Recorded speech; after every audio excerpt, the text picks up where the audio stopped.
Mom, we need you at our house by 7 a.m. tomorrow. Rebecca has an early meeting, and I can't take the kids to school because I have that presentation. My son's voice crackled through the phone, not a question, but a demand. I sighed, feeling that familiar tightness in my chest, the one that comes when you're being taken for granted yet again. I was exhausted from watching Emily and Noah for 12 hours the day before, my arthritis flaring up from chasing after a 4-year-old. But Daniel didn't ask if I had plans. He never did. Before we jump in, tell us where you're tuning in from. And if this story touches you, make sure you're subscribed, because tomorrow I've saved something extra special for you. Daniel, I had planned to attend my gardening class tomorrow morning. I've paid for the full series and… Mom, please, this is important. My team is presenting to the board. You know how much this promotion means to me. His voice had that edge to it, the one that made me feel like I was failing him somehow. The kids have been asking for you anyway. Emily was just saying how much she misses Grandma. And just like that, he knew he had me. I've never been able to say no when my grandchildren are involved. Fine, I relented. I'll be there by 6:45. Great. Use your key to get in. We might still be getting ready. He hung up before I could respond. I stared at the phone, wondering when exactly my retirement had turned into an unpaid full-time job with no benefits, no days off, and a boss who happened to be the same little boy I had once rocked to sleep through countless fevers and nightmares. What Daniel didn't know, what I was too ashamed to tell him, was that I had been sleeping on my friend Ellie's couch for the past 3 days. The pipe burst in my bathroom had caused more damage than initially thought, and my small home had become unlivable during repairs. I had planned to ask if I could use their always-empty guest room just until the contractors finished.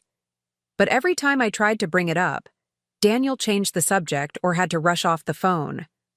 Little did I know that this particular morning would be the day everything changed.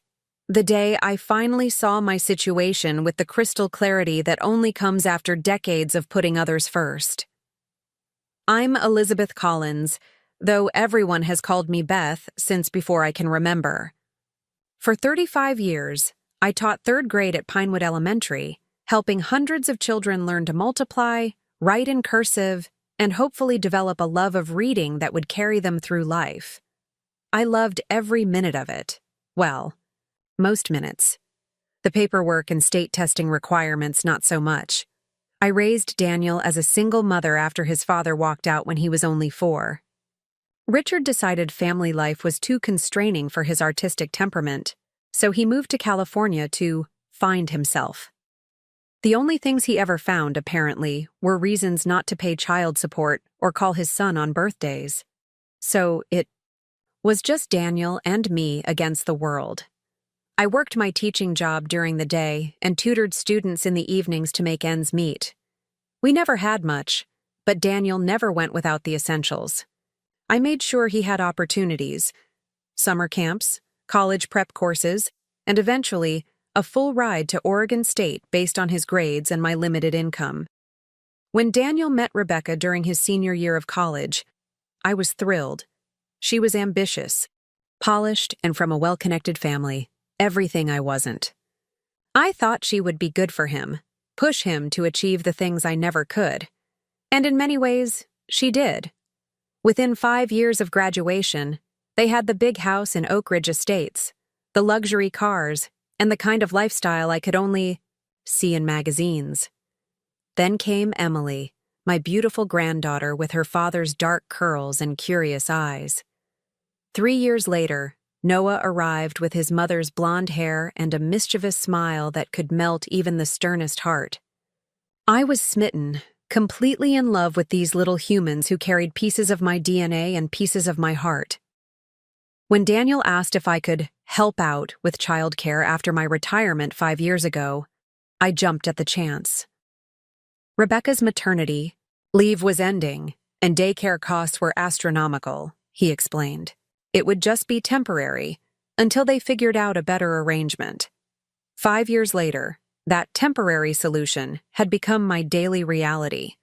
3, sometimes 4 days a week, I drove the 20 minutes to their home in Oak Ridge Estates, arriving before dawn to get the children ready for school, while Daniel and Rebecca prepared for their important meetings and business trips. "Grandma, can you make pancakes with blueberry smiles?" Noah would ask, his small hand tugging at my sleeve as I tried to pack Emily's lunch simultaneously. "Of course, sweetie. Just give Grandma 1 minute to finish your sister's lunch." Rebecca would breeze through the kitchen in her tailored suit, dropping a kiss on each child's head before grabbing her travel mug of coffee. "Beth, Emily has ballet at 4:30. The leotard should be in her room somewhere, and Noah needs to practice his alphabet worksheets. His teacher says he's falling behind." Then she'd be gone in a cloud of expensive perfume, leaving me with a mental list of tasks that would take 2 people to accomplish. Daniel would follow shortly after, usually on his phone discussing something urgent with colleagues. "Mom, can you stay until at least 6:30 today? Rebecca and I both have client dinners." Again, not a question. I never complained, not really. These were my grandchildren, and I treasured every moment with them. But as the months turned into years, I noticed how Daniel and Rebecca seemed to assume my time had no value of its own. My art classes, garden club meetings, and doctor's appointments were all considered flexible and reschedulable around their needs. When my modest home needed major repairs last month, the same home where I'd raised Daniel, with its creaking floors and outdated kitchen, I realized I couldn't afford them on my teacher's pension. Years of helping Daniel through college and then providing free childcare had left my savings depleted. With tremendous shame and after many sleepless nights, I called Daniel and asked if I could borrow some money for the repairs. "How much are we talking about, Mom?" His voice had that tension it always got when discussing money. "About $15,000. The foundation has some issues, and the bathroom needs to be completely redone. The plumber says the pipes are corroded beyond repair." There was a long pause. "That's a lot of money, Mom?" "I know," I said quietly. "I wouldn't ask if it wasn't necessary." Another pause. "Let me talk to Rebecca and see what we can do." 2 days later, Daniel called back with a solution. "Mom, we've been thinking. Instead of giving you the money for repairs, why don't we set up a monthly stipend? That way you'll have regular income to cover your expenses, and it's better for our tax situation." I was taken aback but grateful. "That's very generous, Daniel. Thank you." "We're family, Mom. We take care of each other. You've always been there for us with the kids." The monthly deposits of $2,000 started coming like clockwork. I used the first payment to fix the immediate plumbing issues, planning to save up for the bigger repairs. But then the bathroom pipe burst completely 3 days ago, flooding the entire first floor. The contractor estimated at least 2 weeks of repairs, and my home was currently uninhabitable, which brings me back to that fateful morning, arriving at Daniel and Rebecca's house at 6:45 a.m., exhausted from another night on Ellie's too-short couch that left my back in knots. I let myself in quietly, hearing the rush of morning activity upstairs, shower running, Rebecca's hairdryer, Daniel's muffled phone call. In the kitchen, I started the children's breakfast and packed lunches, moving on autopilot. "Grandma!" Noah came tearing down the stairs in his dinosaur pajamas, launching himself into my arms. His warm little body against mine made every ache disappear, if only for a moment. "There's my boy," I said, hugging him tightly. "Ready for some breakfast?" Emily followed more sedately, already dressed in her school uniform but with untamed bed hair. "Grandma, can you braid my hair like you did last week? Mom doesn't know how to do it right." "Of course, sweetheart. Eat your breakfast first." Daniel appeared next, scrolling through his phone while adjusting his tie. "Mom, great, you're here. We're both running late today. Rebecca has that charity luncheon after her meetings, so she won't be back until dinner. I have back-to-back appointments until at least 7. Can you handle pickup and dinner?" I took a deep breath. Daniel, I need to talk to you about something important. He glanced up briefly. Can it wait until tonight? I really need to prepare for this presentation. His attention already drifting back to his phone. It's about my house. The pipe burst completely and, "Oh no, that's terrible," he said, still typing something. "Did you call a plumber?" "Yes, but the damage is extensive. The contractor says I can't stay there for at least 2 weeks while they repair everything." That got his attention. He looked up, brow furrowed. 2 weeks? Where are you staying? That's what I wanted to talk to you about. Preparing and narrating this story took us a lot of time, so if you are enjoying it, subscribe to our channel. It means a lot to us. Now back to the story. I've been on Ellie's couch for 3 days, but her apartment is tiny and her grandson is coming to stay this weekend. Daniel's expression shifted in a way I couldn't quite read. So, you need a place to stay? I was hoping I could use your guest room. Just for a couple of weeks until the repairs are done. I'd still help with the children, of course. He ran a hand through his hair, glancing toward the stairs to check if Rebecca was coming. Mom, that's a bit complicated right now. We're using the guest room for storage while we renovate the master closet. Rebecca's got all her seasonal clothing and shoes in there. There's literally no place to sleep. I'd been in that guest room just last week to retrieve a suitcase for their weekend trip. It had a perfectly made bed and only a few boxes in the corner. I don't need much space, I said. Just the bed. It's not just that. Daniel lowered his voice. Rebecca's been under a lot of stress lately with this promotion, having someone else in the house, changing our routine. You know how she gets about her personal space. I felt something cold settle in my stomach. I see. Look, why don't we pay for a hotel for you? There's that extended stay place near the mall. It would be more comfortable than Ellie's couch. Before I could respond, Rebecca came down the stairs, elegant in a charcoal suit, her blonde hair pulled back in a sleek ponytail. She breezed past me to pour coffee into her travel mug. Good morning, Beth. Thanks for coming early. Emily needs to bring in something for show and tell today. Can you help her find something educational? Last time she brought in that seashell, and Mrs. Peterson said it didn't have enough learning content. Rebecca, Daniel interjected. Mom's having some housing issues. Her place flooded and needs repairs. Rebecca's perfectly shaped eyebrows rose slightly. Oh no, that's terrible. Is that what the monthly stipend is going toward? I felt my cheeks flush with shame. The first payment covered some of the initial plumbing work, but then the main pipe burst completely. Well, thank goodness for the stipend then, Rebecca said with a quick smile. I'm sure it will cover the hotel Daniel suggested until everything's fixed. They had already discussed it, before I'd even finished explaining my situation? Yes, I suppose it will, I managed to say. Perfect. That's settled then. Rebecca checked her watch. I've got to run. The children's dinner is in the fridge. That organic chicken dish they like. Emily has a spelling test tomorrow, so make sure she studies. And Noah needs his dinosaur costume for Friday's preschool presentation. She kissed the children goodbye, gave Daniel a quick peck on the lips, and was gone. Daniel followed shortly after, pausing only long enough to say, I'll text you the hotel information. Just charge it to your credit card, and the stipend should cover it. Gotta run.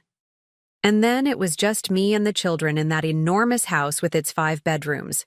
1 master suite, 1 room for each child, 1 home office, and 1 perfectly usable guest room that I apparently wasn't welcome to use. As I braided Emily's hair and helped Noah find matching socks, a realization began to dawn on me. Quiet at first, and then with growing clarity. My own son, the little boy I had sacrificed everything for, didn't want me in his home. I was good. Enough to raise his children, but not good enough to be treated as family when I needed help. After dropping the children at school, I sat in my old car in the parking lot and did something I rarely allowed myself to do. I cried.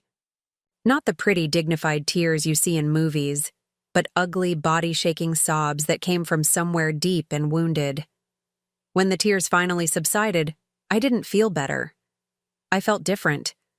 Something had shifted inside me, like a gear that had been stuck for years finally clicking into place. I picked up my phone and called the one person who had always given me straight talk. "Ellie? It's Beth. Can we meet for coffee? I need to talk."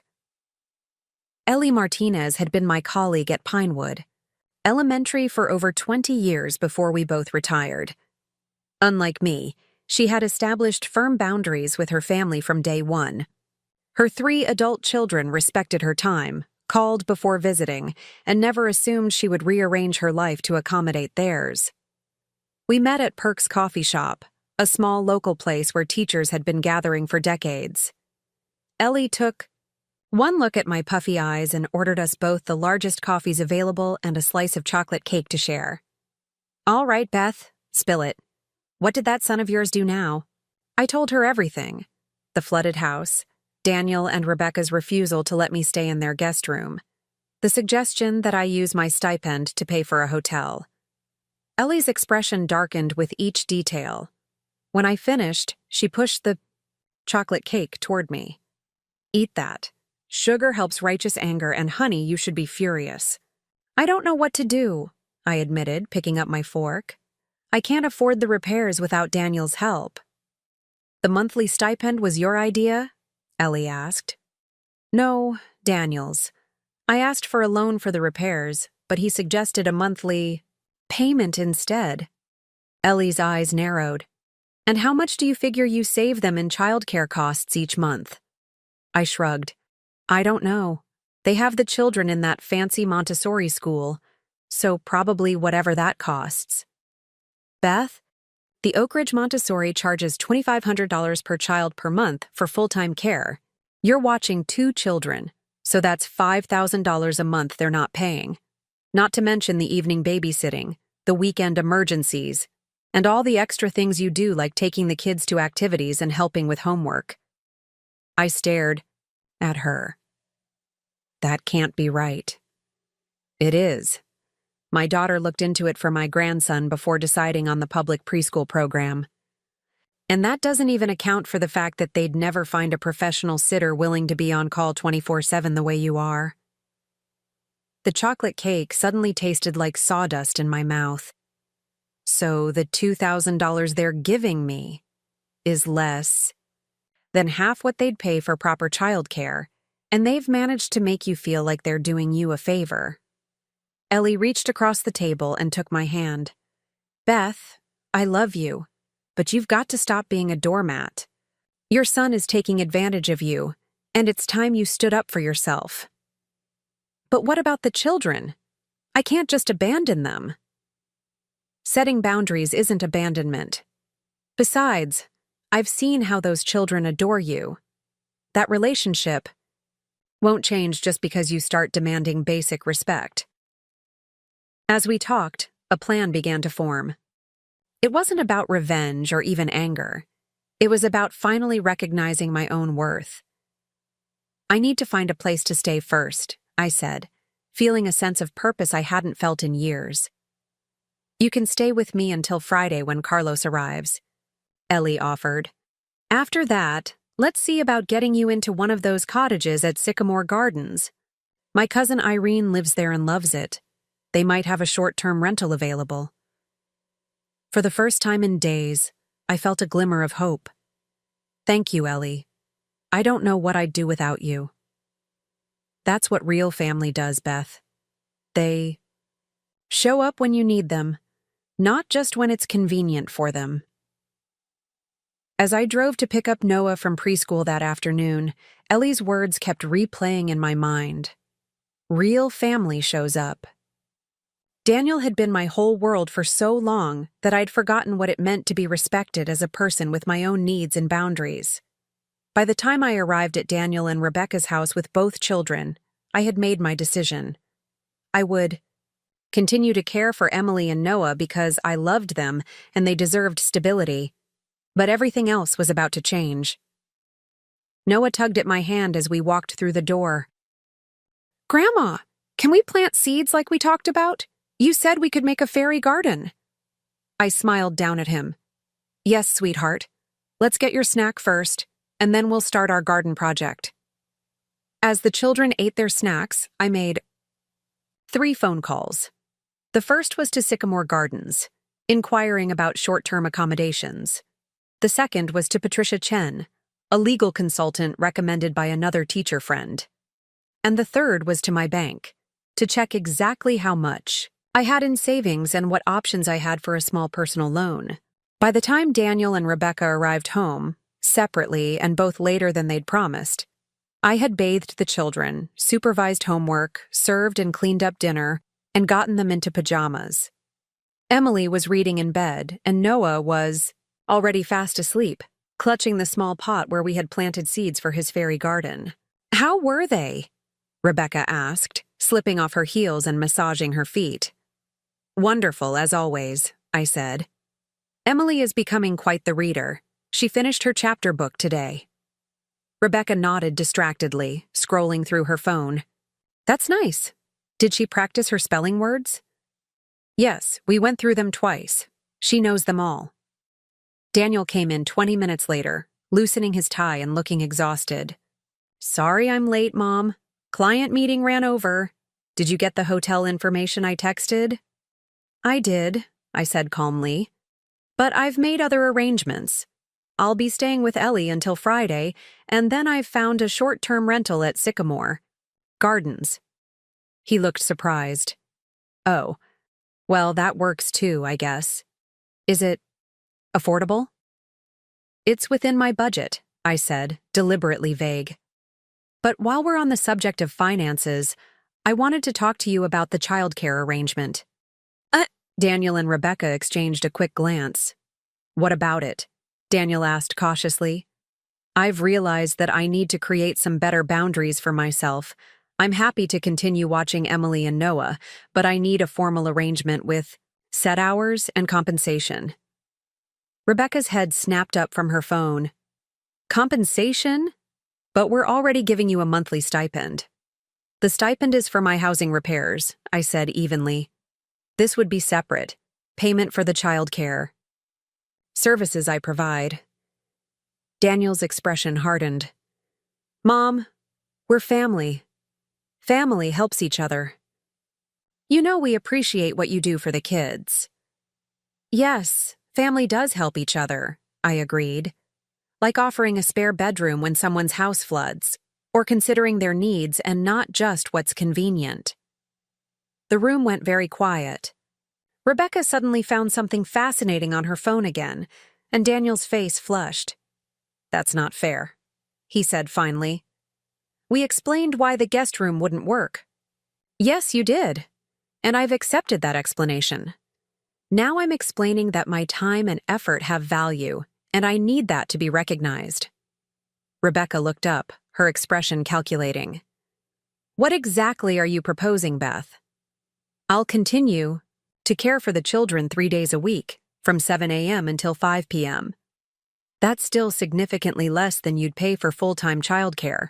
I'll need every weekend off, and if you need evening care, we can discuss additional compensation. Daniel's face had gone from flushed to pale. Mom, this feels like an ambush. I'm sorry you feel that way, I said sincerely. That wasn't my intention, but today made me realize some things need to change. I can't keep giving everything without taking care of myself too. Rebecca stood up abruptly. I think we all need to sleep on this. It's been a long day, and emotions are running high. Beth, we appreciate everything you do for the children, truly. Let's discuss this when everyone's had time to process. Daniel nodded, clearly relieved by his wife's diplomatic intervention. Right. We can talk tomorrow. Do you need a ride to Ellie's? No, my car is here. I'll gather my things and head out. As I collected my purse and jacket, I noticed Rebecca whispering something to Daniel, who nodded with a grim expression. I pretended not to notice. Good night, I said, heading for the door. I'll be here at 7 a.m. tomorrow for the children. Good night, Mom, Daniel replied, his voice strained. Drive safely. As I drove to Ellie's apartment, I felt strangely calm. For the first time in years, I had spoken my truth without apologizing for having needs. Whatever happened next, I knew I had taken the first step toward reclaiming my life. Little did I know that this was just the beginning of a journey that would transform not only my relationship with my son and his family, but my entire understanding of what it meant to be valued, respected, and truly loved. The morning light filtered through Ellie's thin curtains as I stirred awake, my back aching from another night on her couch. For a moment, I couldn't remember why I was there, and then it all came flooding back. My waterlogged home, Daniel's refusal to let me stay in his guest room, and my unexpected stand the night before. I checked my phone, 5:30 a.m. No messages from Daniel or Rebecca. I wasn't sure if that was a good sign or a bad one. You're up early, Ellie said, padding into the living room in her bathrobe. Want some coffee? Please, I said, folding the blanket she'd lent me. I need to leave by 6:15 to make it to Daniel's by 7. Ellie paused, mug in hand. Are you sure you want to go back today, after last night? The children are expecting me, I said simply. I won't let them down because their parents and I are having disagreements. Ellie nodded, understanding but not entirely approving. Just remember what we talked about, boundaries. I remember. I took the steaming mug from her with gratitude. I've been thinking about it all night. Truth be told, I had barely slept. Every time I closed my eyes, I saw Daniel's face, that mix of shock and displeasure when I had suggested being paid for childcare. How had we arrived at this place? When had my son started seeing me as a resource rather than a person? I showered quickly, dressed in the spare clothes I'd managed to salvage from my flooded home, and drove to Oak Ridge Estates with knots in my stomach. The grand houses with their manicured lawns seemed to mock me as I passed. I had always felt like an outsider here, never quite measuring up to the wealthy, polished residents of my son's chosen world. I pulled into Daniel and Rebecca's driveway at precisely 6:55 a.m., taking a deep breath before using my key to enter. The house was eerily quiet, unusual for this time of morning when there was typically a flurry of activity. Hello? I called, softly, setting my purse on the entryway table. No response. I moved toward the kitchen, noticing that the lights were off. No coffee brewing, no breakfast preparations underway. A note sat on the kitchen island, Rebecca's precise handwriting, immediately recognizable. Beth, we've decided to hire a temporary nanny service while we sort things out. The children have already been taken to school by the service. We'll be in touch soon to discuss arrangements. Rebecca. I read the note 3 times, my hands beginning to tremble. They had hired someone else, just like that. No discussion, no chance for me to see the children, just a cold note informing me that I had been replaced. I sank onto a kitchen stool, the note crumpling in my grip. My phone buzzed. A text from Daniel. Mom, we need some time to think about your proposal. The nanny service is just temporary. We can talk this weekend when things calm down. I stared.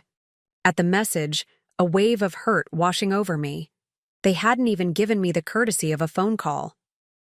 After 5 years of restructuring my entire life around their needs, I had been dismissed with a note and a text. I typed back, I understand. Please tell Emily and Noah that I love them and will see them soon. No response came.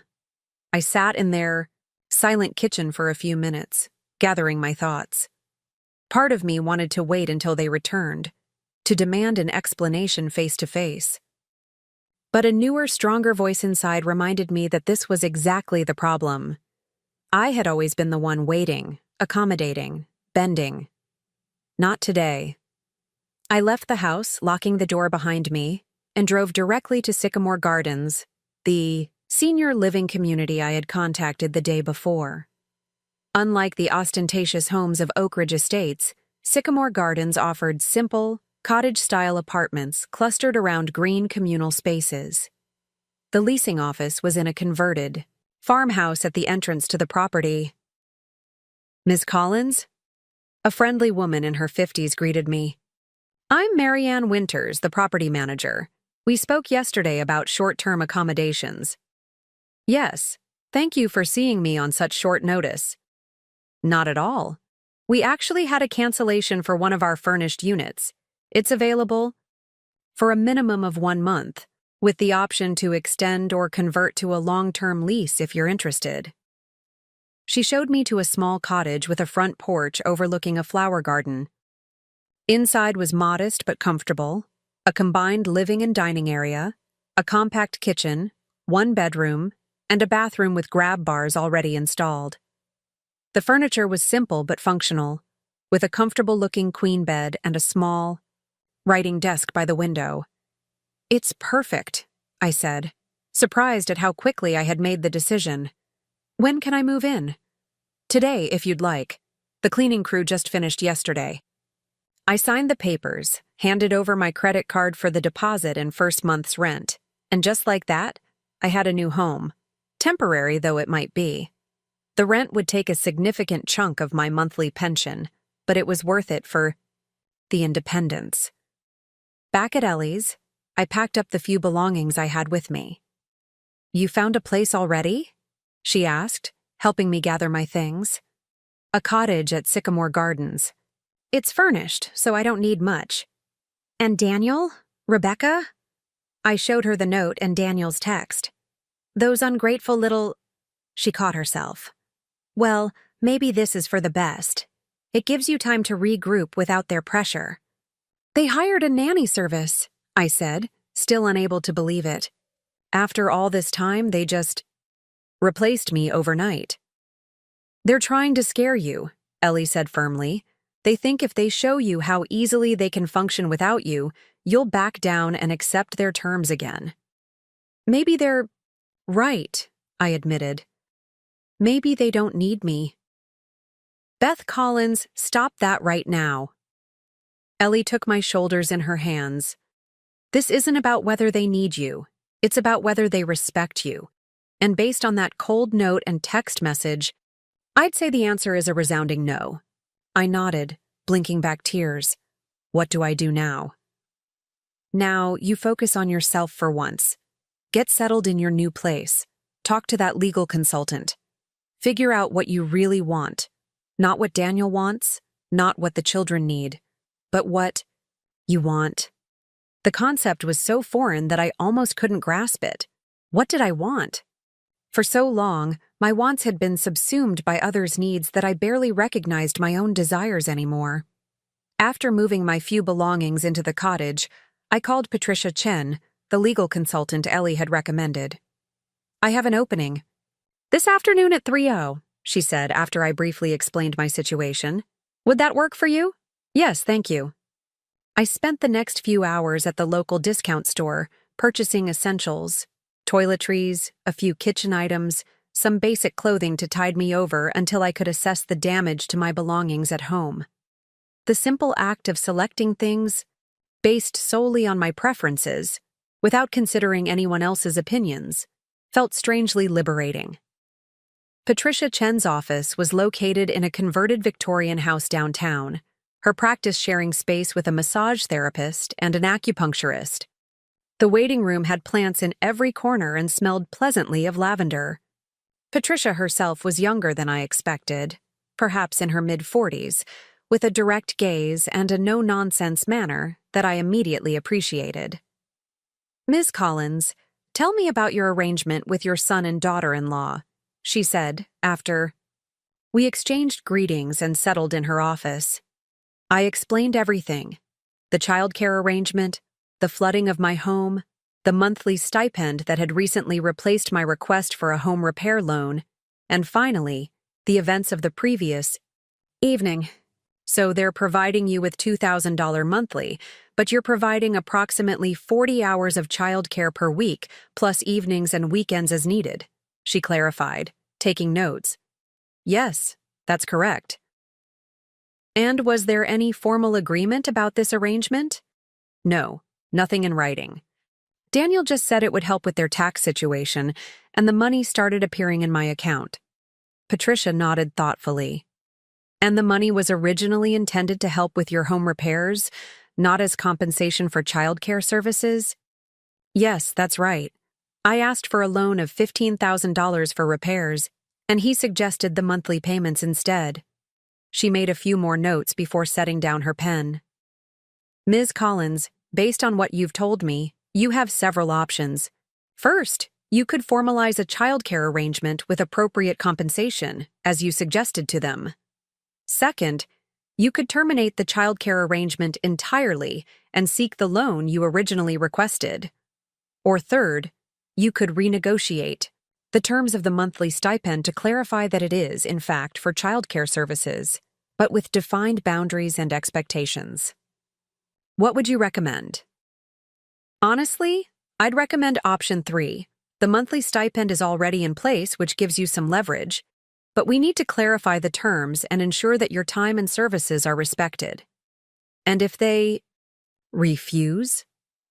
Patricia's expression softened slightly. That's the hard part, isn't it? You're not just dealing with clients or employers, this is your family. If they refuse reasonable terms, you'll have to decide whether continuing the relationship, as it stands, is worth the personal cost to you. I nodded, feeling the weight of that potential decision. For now, Patricia continued, I suggest we draft a letter outlining your understanding of the arrangement and proposing clear boundaries, specific days and hours, advance notice for changes to the schedule, and explicit acknowledgement that the monthly stipend is compensation for these services. That sounds reasonable. It is reasonable. Remember that, Ms. Collins.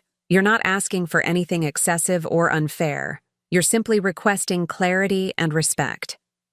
I left Patricia's office with a draft letter to review and a strange mixture of anxiety and determination churning in my stomach.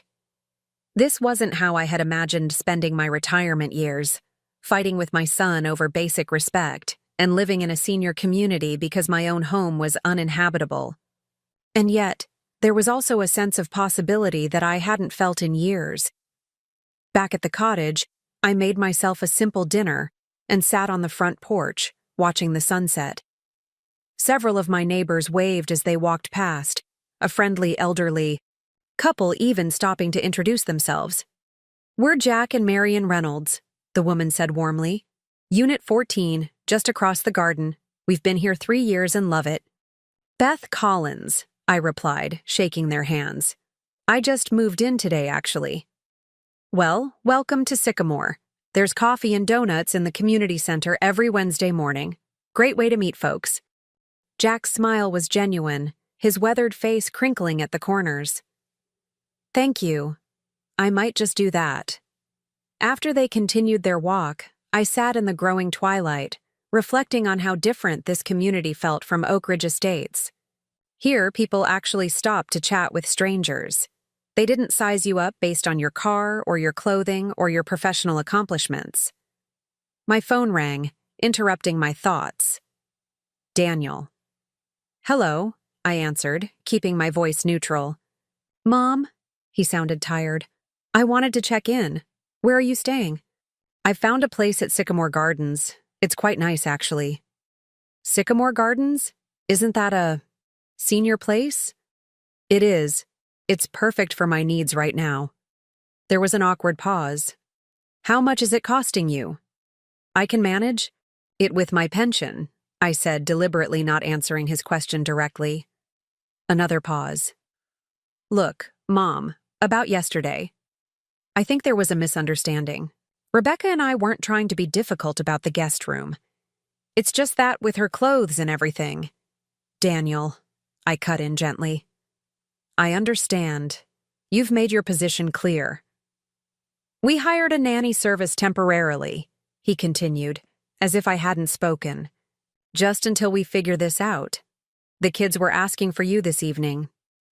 A pang shot through my heart. Please tell them I love them and miss them. You could tell them yourself, Why don't you come over tomorrow? The nanny leaves at 5 or so? I hesitated. Part of me desperately wanted to see Emily and Noah.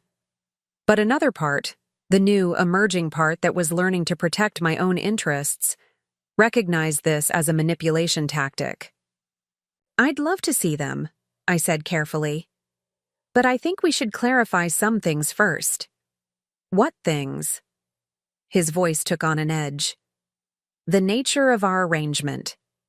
I've been thinking about our conversation last night, and I believe we need to be more explicit about expectations on both sides. Mom, it's not that complicated. We help each other. That's what family does. There it was again.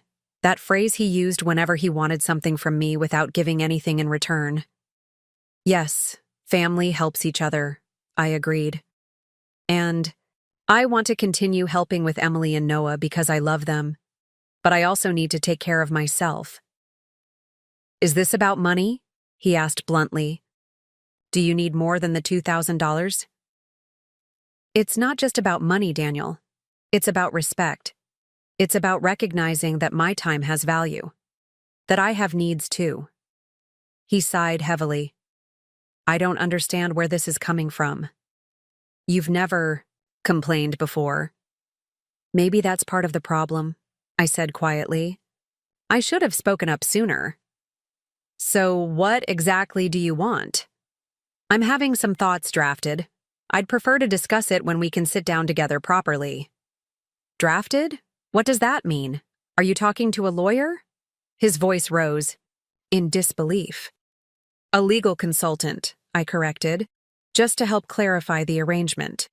Mom, this is ridiculous. We're family. We don't need lawyers to talk to each other. Apparently we do, because talking hasn't been working very well. The line went silent for so long that I wondered if he had hung up. Daniel. I'm still here, he said, his voice tight. I can't believe you're doing this, after everything we've done for you. The irony of his statement wasn't lost on me. I'll send you the letter tomorrow, I said, choosing not to engage with his last comment. We can talk after you've had a chance to review it. Fine. The word was clipped. Good night, Mom. Good night, Daniel. Give the children a kiss from me. He hung up without responding. I sat on the porch for a long time afterward, watching the stars appear one by one in the darkening sky. The conversation had gone about as well as I had expected, which is to say, not well at all. Daniel had never responded well to having his assumptions challenged, not even as a child. My phone buzzed with a text. I expected it to be from Daniel, perhaps with a more conciliatory tone now that he had calmed down. Instead, it was from Rebecca. Beth, we need to talk about this stipend arrangement. Daniel is very upset. This isn't like you. Can we meet tomorrow? Just us? I stared at the message, reading between the lines. Rebecca wanted to handle me away from Daniel, to bring me back into line without his emotional reactions complicating things. She had always been the pragmatic one, the strategist. I'm available tomorrow at 10 a.m., I replied after consideration. We can meet at Perk's coffee shop downtown. Her response came quickly. Perfect. See you then. I put my phone away, a mixture of dread and determination settling in my chest. Tomorrow would be a turning point one way or another. The next morning, I arrived at Perk's 15 minutes early, selecting a table in the corner where we could speak privately. I ordered a simple black coffee and waited, reviewing the notes I had made after my meeting with Patricia. Rebecca entered, precisely at 10's eye, looking immaculate as always in a tailored blazer and slacks, her blonde hair falling in perfect waves around her shoulders. She spotted me immediately and made her way over, her expression carefully neutral. Beth, she greeted, me setting her designer handbag on the chair beside her. Thank you for meeting me. Of course, I replied. Would you like some coffee? I'll get my own, thanks, the usual for me. She returned a few minutes later with an elaborate latte, setting it down carefully before fixing me with her direct E. Beth, I want to be straightforward with you. This situation is becoming unnecessarily complicated, and I think we need to clear the air. I nodded, waiting for her to continue. Daniel is very upset. He feels like you're holding the children hostage to get more money from us. I know that's not what you intend, she added quickly, seeing my expression, but that's how it's coming across. That's not at all what I'm doing, I said evenly. I love Emily and Noah. This isn't about withholding care from them. It's about establishing a clear arrangement that respects everyone's needs. I understand that, Rebecca said, her tone softening slightly. And I actually think some clarity would benefit everyone. But bringing in a legal consultant? That feels extreme, Beth. We're family. The consultant is just helping me articulate what I need. I've never been good at asking for things, Rebecca. You know that.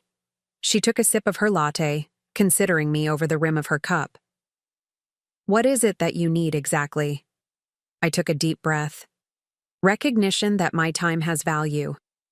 Clear boundaries around when I'm available for childcare, and acknowledgement that the monthly stipend is payment for services rendered, not a gift or loan.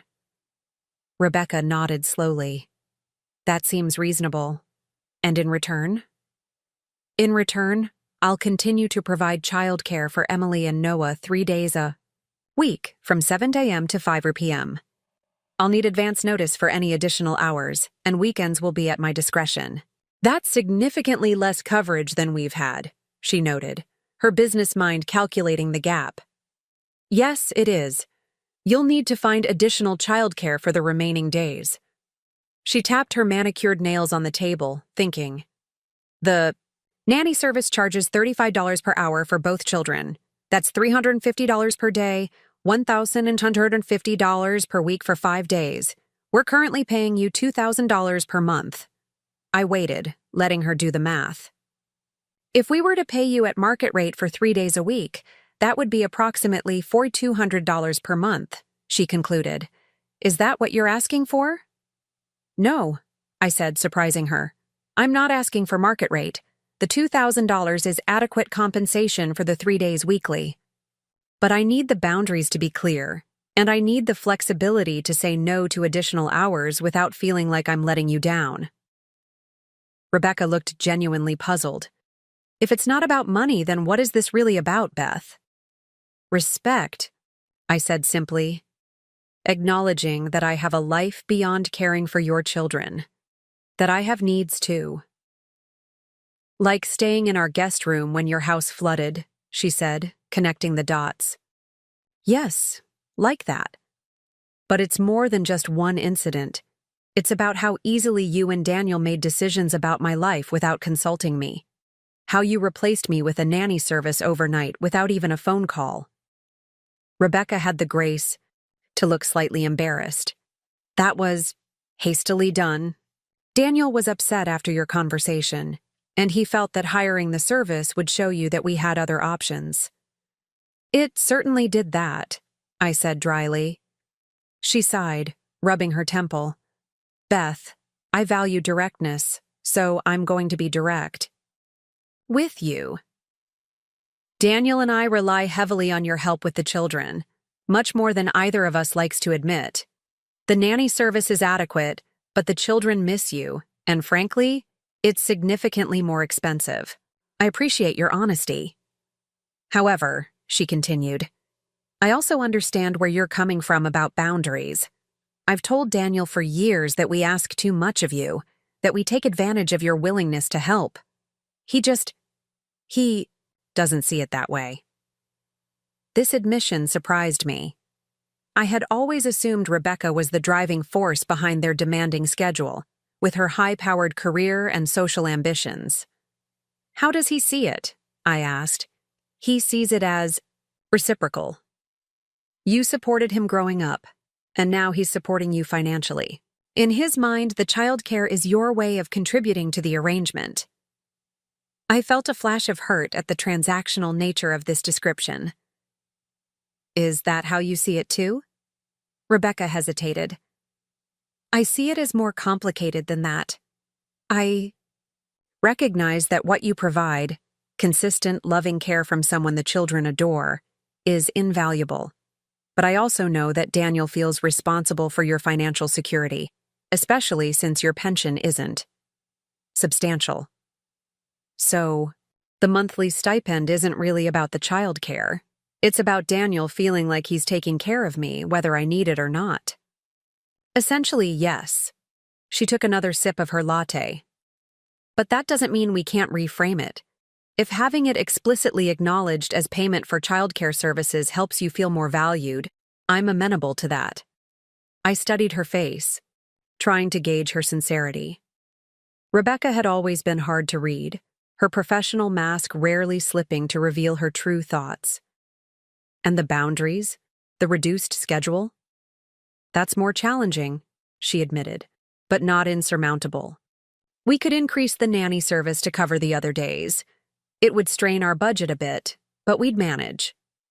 I nodded, feeling a mix of relief and wariness. This was going better than expected, but I had learned not to trust easy solutions when it came to Daniel and Rebecca. What about Daniel? I asked. Will he agree to this? Rebecca's expression tightened almost imperceptibly. Leave Daniel to me. He'll come around once he realizes this is the most practical solution. I don't want to come between you, I said, suddenly concerned about the dynamics I might be disrupting.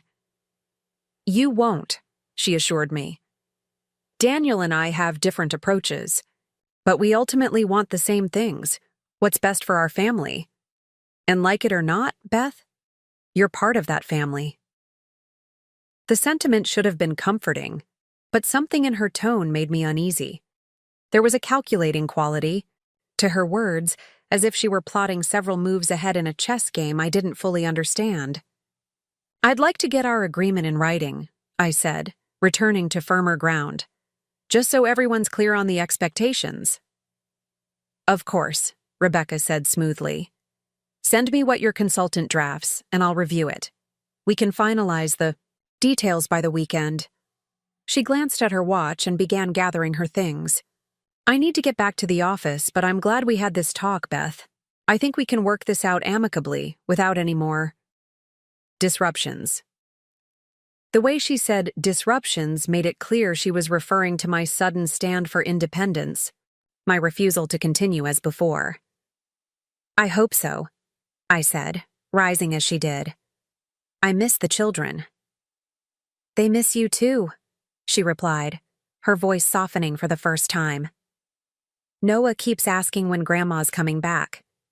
He says the nanny doesn't know how to make the dinosaur-shaped pancakes properly. Despite everything, that made me smile. Tell him I'll make him a whole herd of dinosaur pancakes once we've sorted things out. Rebecca nodded, her professional mask sliding back into place. I'll be in touch once I've spoken with Daniel. As she walked away, her phone already pressed to her ear, I sat back down at the table, trying to process what had just happened. The conversation had gone better than I expected in some ways. Rebecca seemed open to formalizing our arrangement and respecting my boundaries. But something felt off, a nagging sense that I wasn't seeing the complete picture. I pulled out my phone and texted Ellie. Met with Rebecca. She seemed surprisingly reasonable. Almost too reasonable. Ellie's response came quickly. Be careful. When people who have never compromised suddenly start making concessions, there's usually a catch. I pondered her warning as I finished my coffee. Perhaps I was being paranoid. Perhaps Rebecca was genuinely trying to find a workable solution for everyone. Or perhaps, as Ellie suggested, there was more to this situation than met the eye. Either way, I had taken the first step toward reclaiming my autonomy, and there was no going back now. Whatever came next, I would face it with the newfound strength that comes from finally standing up for oneself after years of silent acquiescence. As I left the coffee shop, the spring sunshine warming my face, I felt a curious lightness despite the uncertainty ahead. For the first time in longer than I could remember, I was making choices based on my needs, not just responding to the demands of others. It was terrifying and exhilarating all at once, like learning to ride a bicycle again after decades of walking wherever others told me to go.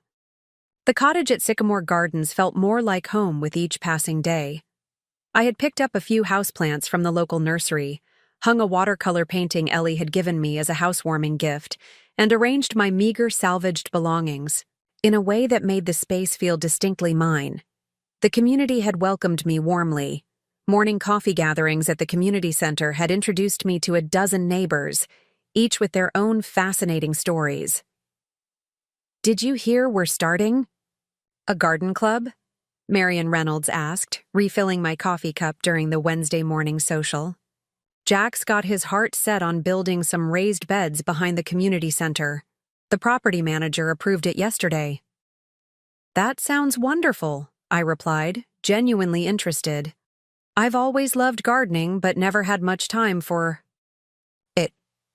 "You should join us. First meeting is Saturday morning. We're planning what to plant for summer." I hesitated, my instinctive response being to check if Daniel might need me for the children. Then I caught myself. This was exactly the kind of automatic self-sacrifice I was trying to break free from. "I'd love to," I said firmly. "Count me in." It had been 3 days since my meeting with Rebecca, and true to her word, she had been in touch. She'd sent me a formal email outlining the revised childcare arrangement, incorporating most of the points I had discussed with Patricia. The terms were clear. I would care for Emily and Noah 3 days a week, from 7 a.m. to 5 p.m. The monthly stipend of $2,000 would continue, now explicitly acknowledged as payment for these services. Any additional hours would be compensated at $20 per hour, and I would have the right to decline extra childcare requests without penalty. It was nearly everything I had asked for, which made me suspicious. "It seems too easy," I told Patricia during our follow-up consultation. Rebecca agreed to everything without much pushback. Patricia reviewed the email again, her expression thoughtful. "The terms are favorable to you, certainly, but there's nothing inherently suspicious about that. Perhaps she simply recognizes the value of what you provide and doesn't want to risk losing it." "Maybe," I conceded, unconvinced. "But I know Rebecca. She's always calculating 10 steps ahead." "Well, whatever her motivations, the arrangement as outlined is fair. I suggest we formalize it with a simple contract that both parties can sign. That way, there's no ambiguity moving forward." I agreed, and Patricia promised to draft the document for review. We scheduled another meeting for Friday afternoon to finalize everything before my planned reunion with the children on Saturday. As I left Patricia's office, my phone rang. It was the contractor working on my flooded home. "Mrs. Collins, I'm afraid I have some bad news. We found extensive mold behind the walls, likely predating the flood. It's throughout most of the ground floor." My heart sank. What does that mean for the repairs?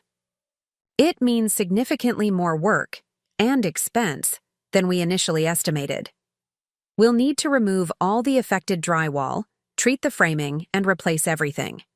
We're talking at least an additional $20,000, possibly more. I leaned against a nearby wall, suddenly lightheaded. I don't have that kind of money." "I understand. You might want to check if your homeowner's insurance will cover any of it. Some policies include mold remediation." But I already knew mine didn't. I'd chosen the most basic coverage to keep premiums affordable on my teacher's pension. "How long can the house stay as is?" I asked, if I needed time to figure out financing. The contractor hesitated. "Honestly, Mrs. Collins, it's not safe to live in as is. The mold levels are concerning, especially for someone your age. Respiratory issues, allergic reactions. It's not worth the risk." I thanked him and ended the call, my mind racing. The cottage at Sycamore Gardens was only guaranteed for a month. My savings were minimal, and my pension barely covered my basics. Expenses. The monthly stipend from Daniel and Rebecca would help, but it wouldn't be enough to address the extensive repairs needed. I was still deep in thought when another call came through. Daniel. Mom, Rebecca told me about your conversation. I want to apologize for overreacting the other night. His conciliatory tone caught me off guard. Thank you, Daniel. I appreciate that. Rebecca explained your perspective, and I understand now that we've been taking advantage of your time. The arrangement she proposed seems fair. Again, this easy capitulation felt out of character for my stubborn son. I'm glad you think so. We'd like you to come see the kids this weekend. They miss you terribly. Noah's been asking for your dinosaur pancakes. Despite my suspicions, I couldn't help but smile at that. I miss them too. Saturday morning? Perfect. And Mom? I was thinking. About your house. How are the repairs coming along? The timing of his question, so soon, after my devastating call with the contractor, felt almost providential. For a moment, I considered confiding in him, telling him about the mold and the massive additional expense. But something held me back. They're progressing, I said vaguely. Still a lot to be done. Well, let me know if you need anything. We're here to help, you know. I know. Thank you, Daniel. After we hung up, I sat on a bench in the small park across from Patricia's office, trying to sort through my jumbled thoughts. Daniel's sudden change in attitude felt suspicious. Rebecca's easy acceptance of my terms felt calculated. The catastrophic news about my house felt like the universe conspiring against my newfound independence. What if this was all a test? What if the moment I admitted I needed significant financial help, the tentative respect I had just established would evaporate? I could almost hear Daniel's voice. See, Mom, you need us more than we need you. You can't afford to make demands. No, I would not give them that opportunity. Somehow I would figure this out on my own. I pulled out my phone and called the one person who had never steered me wrong. Ellie, I need advice. We met at her apartment an hour later. I told her everything. The favorable terms from Rebecca, Daniel's sudden change of heart, and the devastating news about my house. That's quite a triple whammy, Ellie said, setting a cup of tea in front of me. What's your gut telling you? That there's something I'm not seeing. Daniel and Rebecca don't give in this easily, and they certainly don't apologize without an ulterior motive. And the house? What are your options there? I sighed heavily. Limited. I could take out a home equity loan, but at my age and with my income, I'm not sure I'd qualify for enough. I could try to sell it as is, but I'd take a massive loss. What about your retirement accounts? Any possibility there? I withdrew most of what I had when Daniel was in college. There's not much left. Ellie was quiet for a moment, sipping her tea thoughtfully. You know, my cousin Irene faced something similar last year. Major foundation issues in her old place. She ended up working with a senior financial advisor who specializes in these situations. Want me to get his information? Please, at this point, I need all the help I can get. She jotted down a name and number on a notepad. Thomas Bailey. He's with Elder Financial Services downtown. Tell him I sent you. I tucked the information into my purse, grateful for Ellie's practical support. Now about Daniel and Rebecca. My instinct says they're setting something up, Ellie said. Bluntly, the question is what? Rebecca sent me a formal email outlining all the terms we discussed. Patricia is drafting a contract based on it. Good. Get everything in writing, but be prepared for them to try to renegotiate when they find out about the house. That's exactly what I'm afraid of, I admitted. Then don't tell them yet, Ellie advised. At least not until you've explored all your other options with Thomas. Knowledge is power, Beth. Right now, they think you need them more than they need you. Let's see if we can change that equation. The next morning, I called Thomas Bailey and was surprised when he offered to see me that same afternoon. His office was in a modern building downtown, but his demeanor was old school, patient, thorough, and refreshingly straightforward. "Mrs. Collins, based on what you've told me, you're facing a significant financial challenge," he said after I'd explained my situation. "But you do have options." "What kind of options?" I asked, trying not to sound as desperate as I felt. "Well, one might be a reverse mortgage. Given your home's location and its pre-damage value, you could potentially access enough equity to cover the repairs and have some left over." A reverse mortgage? I had heard of them but didn't fully understand the mechanics. Essentially, you borrow against the equity in your home, but instead of making monthly payments, the loan is repaid when you sell the house or pass away. It can be a good option for seniors who are house-rich but cash-poor. He walked me through the details, the pros and cons, the costs involved, and what it would mean for my long-term financial situation. Unlike some financial advisors I'd encountered, he didn't gloss over the disadvantages or push me toward a decision. "Another option," he continued, "would be to sell the property as is to a developer or investor. You'd take a hit on the price certainly, but you'd be free of the burden immediately. With the proceeds, you could potentially purchase a smaller, maintenance-free property or secure long-term rental housing." "Like at Sycamore Gardens," I mused. Exactly. Many of my clients find that downsizing to a senior community provides not just financial relief but a lifestyle upgrade, activities, social connections, and freedom from home maintenance worries. I hadn't thought of my temporary housing solution as a potential permanent one. The idea had merit. "What would the numbers look like?" I asked. "If I sold the house as is?" Thomas pulled out a calculator and worked through some figures based on my home's location, size, and condition. "Even with the mold issue and needed repairs, you're probably looking at $180,000 to $220,000 from a developer, depending on the market. After paying off your remaining mortgage of approximately $50,000, you'd have between $130,000 and $170,000. It was less than I had hoped, but more than I feared. And purchasing one of the cottages at Sycamore Gardens? Their purchase prices start around $150,000, based on my knowledge of the community. You'd be tight, but could make it work, especially if you're receiving that monthly stipend from your son." I nodded, considering the possibilities. "I'd like some time to think about this." Of course. Financial decisions of this magnitude shouldn't be rushed. "But Mrs. Collins?" "Yes?" "Don't wait too long. The mold situation will only worsen, potentially further decreasing your property's value." I thanked him for his time and insights, promising to be in touch within the week. As I left his office, I felt a curious mix of emotions. Anxiety about the magnitude of the decision before me, but also a strange sense of empowerment. For the first time in years, I was making significant life choices based on what was best for me, not what would accommodate others. Friday arrived with a flurry of activity.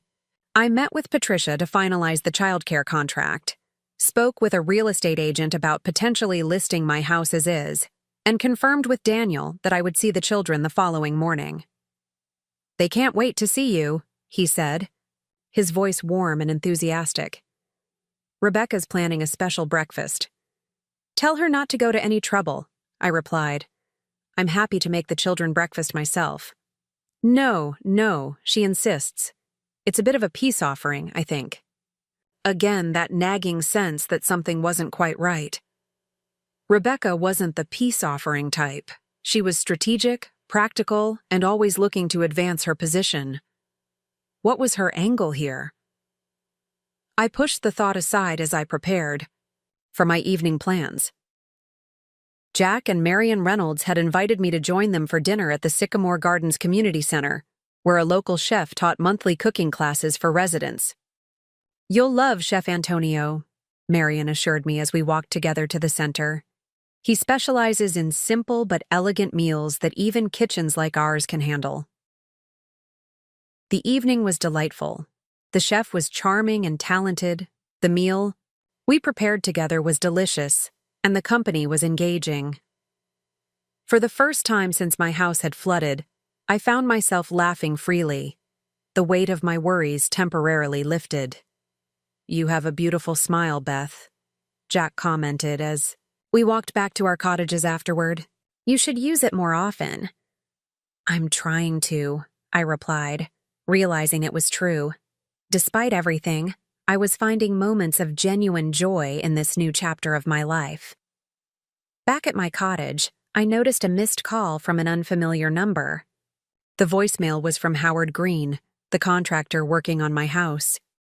"Mrs. Collins, I received an interesting call today from someone named Rebecca Wilson, who said she's your daughter-in-law. She was asking detailed questions about the extent of the damage to your home and the estimated cost of repairs. I didn't share specifics without your authorization, but I thought you should know. Please call me back when you can." I sat down heavily on the edge of my bed, a chill running through me. Why was Rebecca investigating my house repairs behind my back? How had she even gotten the contractor's contact information? I called Howard back immediately. "Thank you for letting me know," I said after he answered. "Did she say why she was asking?" "She mentioned something about potentially helping with the financial arrangements. She seemed particularly interested in the mold situation and whether the house was inhabitable." "I see. In the future, please don't share any information about my property without my explicit permission." "Of course, Mrs. Collins. That's standard practice for us." After hanging up, I sat in the growing darkness of my cottage, connecting the dots. Rebecca's sudden interest in my home repairs, her easy capitulation to my childcare terms, Daniel's abrupt change in attitude, it all pointed to something calculated. They were gathering information, assessing my vulnerability, perhaps looking for leverage to use against me if I continued to assert my independence. My phone buzzed with a text from Rebecca. "Looking forward to seeing you tomorrow morning, Beth. We've missed having you around." I stared at the message, unsure how to respond. Should I confront her about contacting my contractor, or wait and see what she and Daniel were planning? After careful consideration, I opted for a simple, neutral reply. "See you in the morning. Give the children a hug from me." I slept poorly that night, my mind working overtime trying to anticipate what tomorrow might bring. By the time dawn broke, I had made a decision. I would proceed with caution, but strength. Whatever Daniel and Rebecca had planned, I would not be manipulated back into the role of the compliant, self-sacrificing mother and grandmother. I arrived at their house in Oak Ridge Estates at precisely 9 a.m. as agreed. The moment I stepped out of my car, the front door flew open, and Noah came tearing down the driveway in his pajamas. "Grandma! Grandma! You're back!" he cried, launching himself into my arms. Emily followed more sedately, but her wide smile betrayed her excitement. "We missed you, Grandma. The nanny doesn't know how to do anything right." I hugged them both tightly, my heart full. Whatever complications existed, with their parents, my love for these children remained pure and uncomplicated. Daniel appeared in the doorway, watching the reunion with what appeared to be genuine warmth. "Come on in, Mom. Rebecca's got breakfast ready." The house smelled wonderful, fresh coffee, bacon, and something sweet baking in the oven. Rebecca greeted me in the kitchen, looking surprisingly domestic in casual clothes with her hair pulled back in a simple ponytail. "Beth, welcome back," she said, giving me a brief hug. "The children have been counting the days." "I've missed them terribly," I replied, accepting the coffee she offered. "We've all missed you," Daniel added, helping Noah into his seat at the table. "It hasn't been the same around here." Rebecca served a breakfast that would have impressed Martha Stewart: homemade cinnamon rolls, a vegetable frittata, crispy bacon, and fresh fruit salad. It was so unlike her usual rushed morning routine that I couldn't help but view it with suspicion. The conversation during breakfast remained light and centered on the children: Emily's upcoming school play, Noah's dinosaur obsession, the family's plans for summer vacation. No mention was made of our recent disagreements or the new childcare arrangement. After breakfast, the children dragged me to the family room to show me their latest art projects and toys. I lost myself in their enthusiasm, momentarily forgetting my wariness. It was nearly noon when Daniel suggested the children play in the backyard so the adults could talk. Rebecca poured fresh coffee, and we settled in the living room. "Mom, we've been doing some thinking," Daniel began, his tone serious but gentle, "about your housing situation." And there it was, the real purpose behind this carefully orchestrated family reunion. "What about it?" I asked, keeping my expression neutral. "Rebecca spoke with your contractor yesterday." "Yes, I'm aware," I interrupted. "He called to let me know." Daniel had the grace to look slightly embarrassed. "We should have mentioned that to you first. I apologize." "Why were you investigating my home repairs behind my back?" Rebecca leaned forward, her business face now firmly in place. "Beth, we're concerned. The contractor mentioned extensive mold throughout the ground floor. He said it's not safe for you to live there, even after the water damage is repaired. And the additional costs are significant," Daniel added. "Much more than the original estimate." "I'm handling it," I said firmly. "But you don't have to handle it alone," Daniel insisted. "We want to help." "That's very kind of you, but I'm exploring my options." Rebecca and Daniel exchanged a look that I couldn't quite interpret. "We have a proposal," Rebecca said, her tone shifting to the one she used for business negotiations. "We'd like you to consider selling your house as is and moving in with us permanently." I blinked, caught off guard by the suggestion. "Moving in? Here?" "Yes," Daniel confirmed. "We could convert the guest room into a proper bedroom for you. You'd have your own bathroom, plenty of privacy, and you'd be close to the children." "And in exchange?" I asked, knowing there had to be more. "In exchange," Rebecca continued smoothly, "you would provide childcare on a more flexible basis. We'd still pay you the monthly stipend, of course, but without the strict schedule limitations. It would be a win-win situation. You'd be free of the burden of your house and those enormous repair costs, and we'd have reliable childcare from someone the children adore." The pieces clicked into place. This was why they had been so accommodating about my terms. They had a bigger plan in mind all along. They weren't actually giving me autonomy. They were hoping to bring me further under their control by making me dependent on them for housing. "I see," I said carefully. "And if I prefer to maintain my independence?" Daniel's expression tightened almost imperceptibly. "Mom, be practical. You can't afford to fix that house properly, and you can't safely live in it as is. The cottage at Sycamore Gardens is just temporary, and it's eating into your limited pension. This solution solves everyone's problems." "It's a generous offer," I acknowledged, "but I'd like some time to consider it." "Of course," Rebecca said quickly, before Daniel could respond. "Take all the time you need. We just wanted you to know it's an option." "Thank you. I appreciate that." The conversation shifted back to safer topics, but the atmosphere had changed. The carefully constructed facade of familial warmth had cracked, revealing the calculated maneuver beneath. When it was time for me to leave, the children protested vehemently. "Why can't Grandma stay?"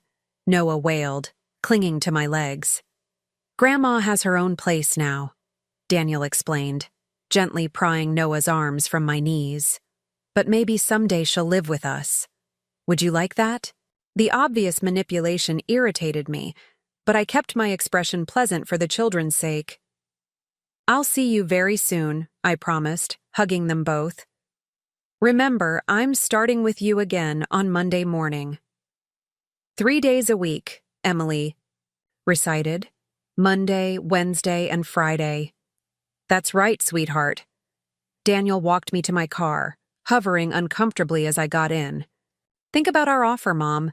It really would be best for everyone." "I'll consider it carefully," I assured him. As I drove away, I glanced in the rearview mirror to see Daniel still standing in the driveway, watching me leave. His expression was troubled, and for a moment, I felt a pang of guilt. He was my son, after all. Perhaps his intentions were good, even if his methods left much to be desired. But then I remembered the calculating look that had passed between him and Rebecca, the way they had investigated my situation behind my back, the carefully orchestrated morning designed to soften me up for their proposal. No, their offer wasn't about taking care of me. It was about ensuring they maintained control. Back at Sycamore Gardens, I found Jack and Marion tending to the newly installed raised garden beds behind the community center. "Beth, just in time," Jack called out cheerfully. "We're deciding what to plant in this last bed. Marion wants herbs, but I'm pushing for tomatoes. Care to cast the deciding vote?" Their simple, straightforward interaction was such a stark contrast to the manipulative dance I'd just endured that I found myself laughing. "Why not both?" I suggested. "Herbs and tomatoes complement each other beautifully." Jack slapped his knee. "The wisdom of Solomon. Both it is." As I helped them plant the seedlings, my hands deep in the rich soil, I felt a sense of peace settle over me. Here, among these honest, straightforward people, I wasn't being managed or manipulated. I was simply Beth, not a resource to be exploited or a problem to be solved. That evening, I called Thomas Bailey at Elder Financial Services. "I've made a decision," I told him when he answered. "I want to sell my house as is and explore permanent housing options at Sycamore Gardens. Can you help me set that in motion?" "Absolutely, Mrs. Collins. I think that's a wise choice given your situation. I can put you in touch with a real estate agent who specializes in as-is sales, and we can start looking at financing options for one of the Sycamore Gardens cottages." "Thank you. And one more thing. I'd like to keep this completely confidential for now. My son and daughter-in-law have their own ideas about what I should do, and I need to maintain my independence." "I understand completely. Your financial decisions are yours alone, Mrs. Collins." My lips are sealed. After hanging up, I sat on my small porch, watching the sunset cast golden light across the community gardens. For the first time in decades, I was making a major life decision without considering anyone else's needs or preferences first. It was terrifying and exhilarating all at once. My phone buzzed with a text from Daniel. "Just checking in. Have you thought any more about our offer?" I typed a careful response, still considering all my options. "I'll let you know when I've decided." His reply came quickly. "Don't take too long, Mom. We need to make arrangements for the children if you're not going to be living here." The thinly veiled manipulation didn't escape me. He was trying to pressure me by suggesting my grandchildren would suffer if I didn't accept their offer. I didn't respond. Instead, I silenced my phone and turned my attention back to the sunset, refusing to let his tactics spoil the moment of peace I had found. Tomorrow would bring new challenges. I would need to begin the process of selling my home, securing financing for a permanent residence, and navigating the complex emotional terrain with Daniel and Rebecca. But tonight, sitting on my small porch in this unexpected new community, I allowed myself to feel something I hadn't experienced in years. The quiet satisfaction of standing firm in my own truth, regardless of the pressure to bend. Monday morning arrived with a sense of anticipation.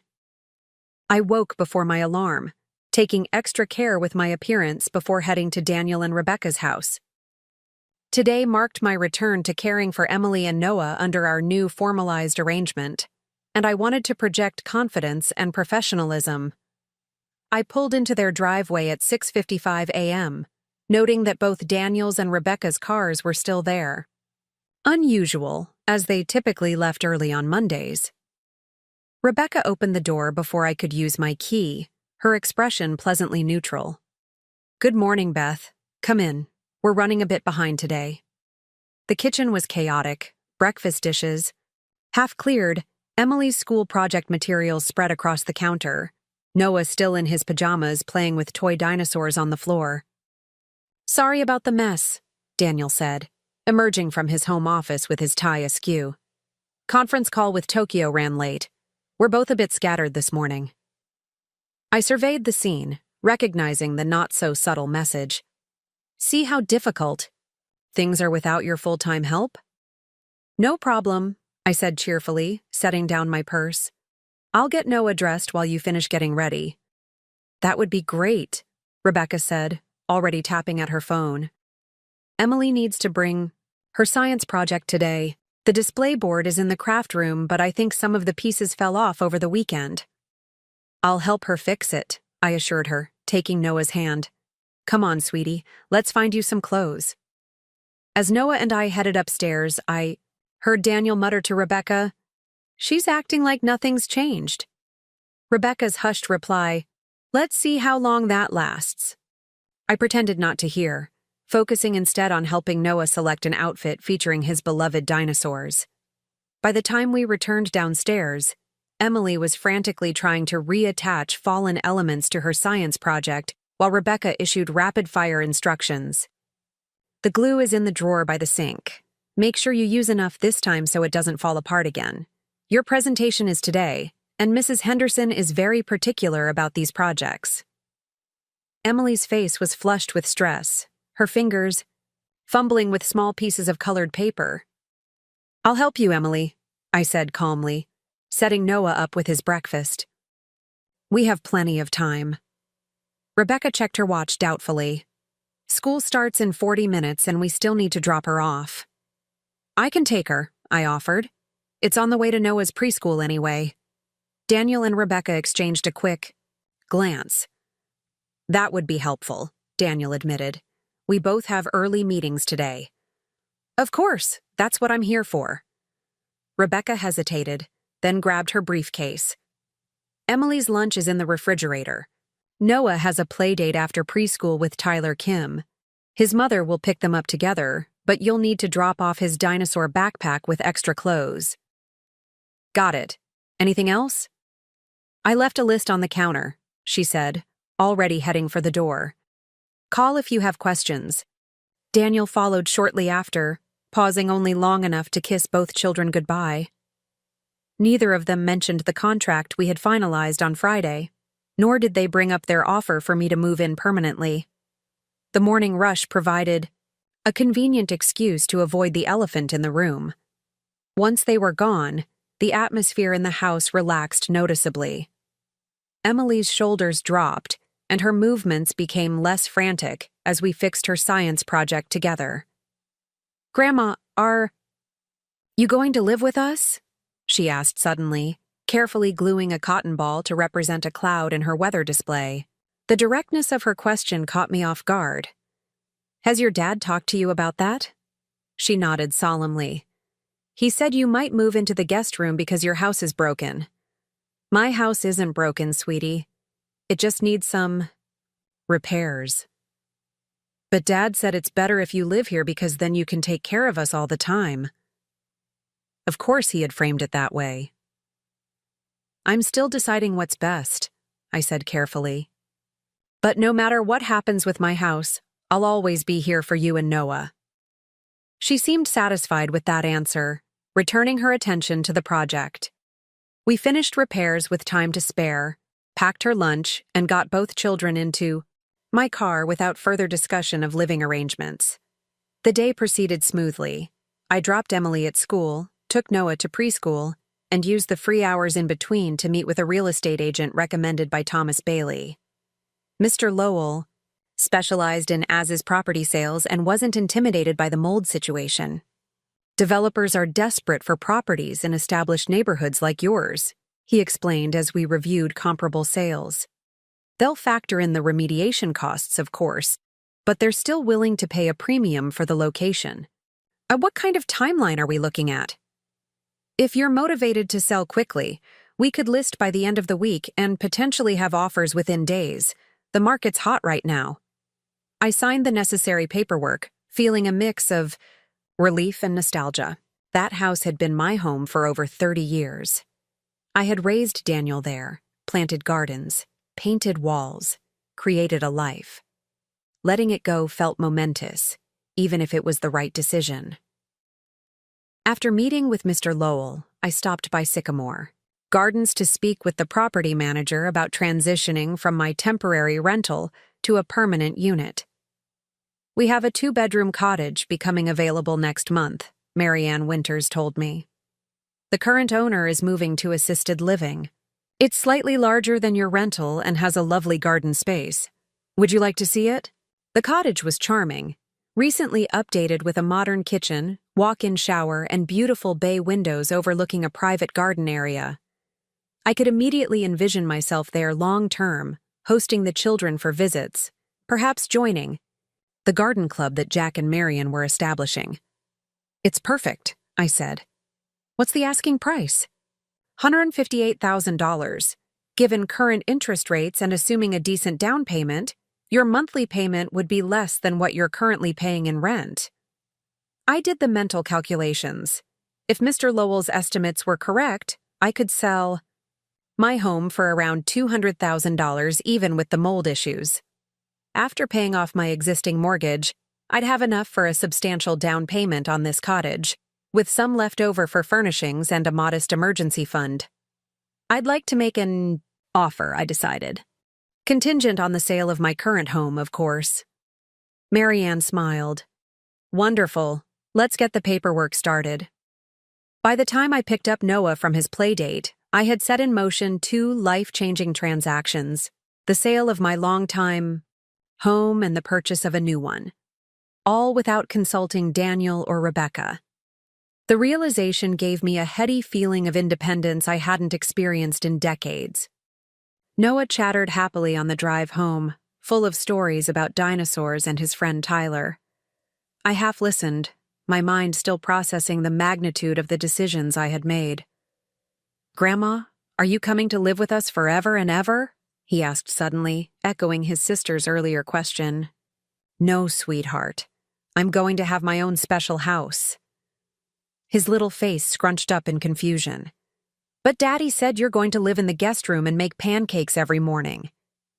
Daniel had clearly been laying the groundwork with both children presenting my potential move as a foregone conclusion. My resolve strengthened. "Grandma will still make you pancakes," I assured him, "just not every morning." When we arrived back at Daniel and Rebecca's house, Emily was already home, the nanny service having picked her up from school. The young woman who greeted us at the door introduced herself as Kayla. "Mrs. Wilson asked me to stay until 5:30, she explained. "But since you're here, I can go if you'd prefer." "That's not necessary," I said. "I'm only scheduled until 5 today. You can take over then as planned." Kayla looked relieved. "Great. Mrs. Wilson mentioned you'd be helping Emily with her homework. She has a spelling test tomorrow." I spent the afternoon helping Emily study while Noah played nearby. At precisely 5, I gathered my things and prepared to leave. "Are you coming back tomorrow, Grandma?" Emily asked as I hugged her goodbye. "Not tomorrow, sweetheart. Remember, I'm here Mondays, Wednesdays, and Fridays now. Miss Kayla will be with you tomorrow." Emily's face fell. "But I need help with my multiplication tables. Miss Kayla doesn't know how to explain them like you do." "I can help you on Wednesday," I promised. "Practice the ones we went over last week until then." As I drove back to Sycamore Gardens, I felt a twinge of guilt.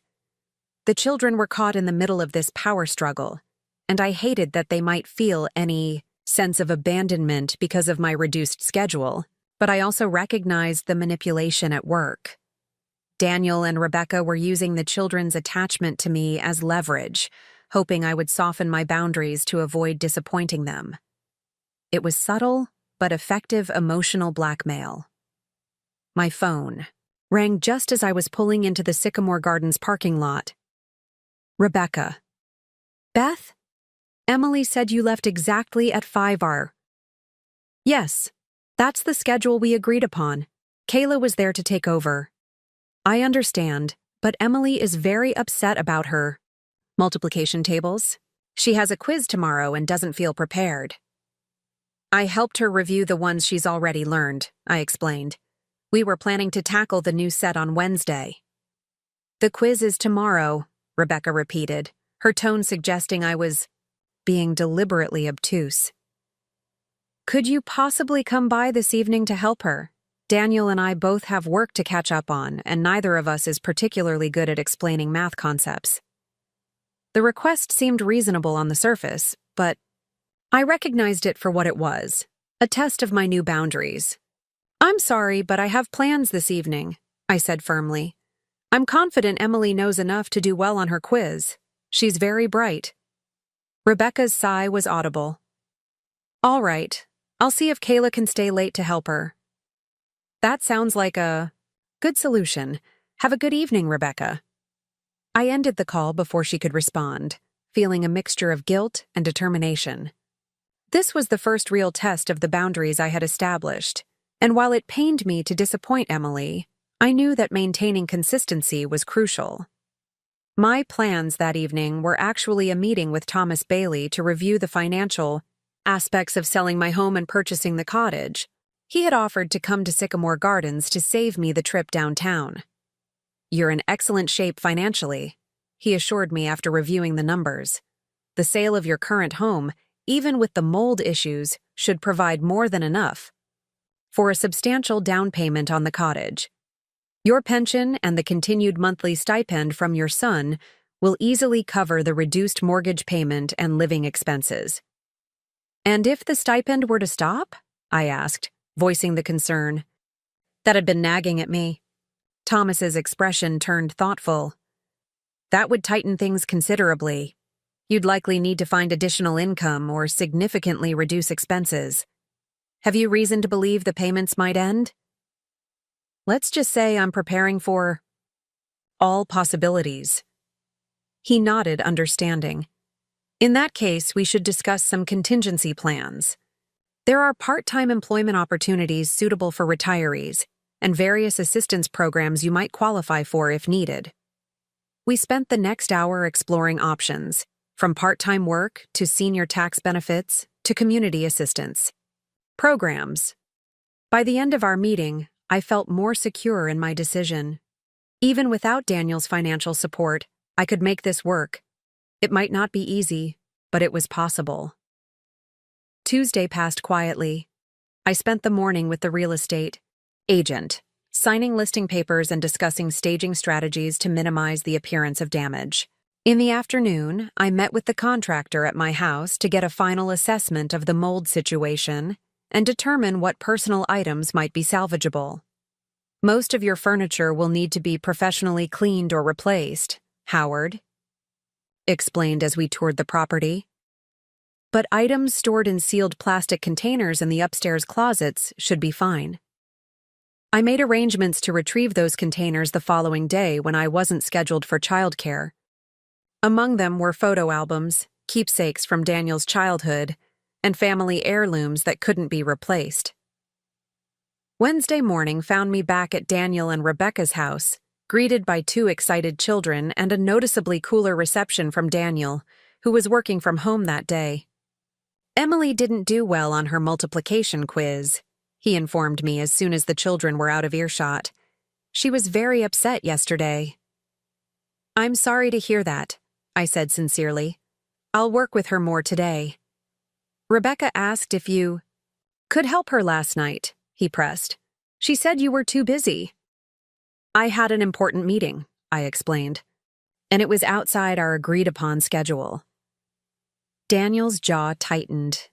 Mom, this new rigid schedule isn't working for anyone.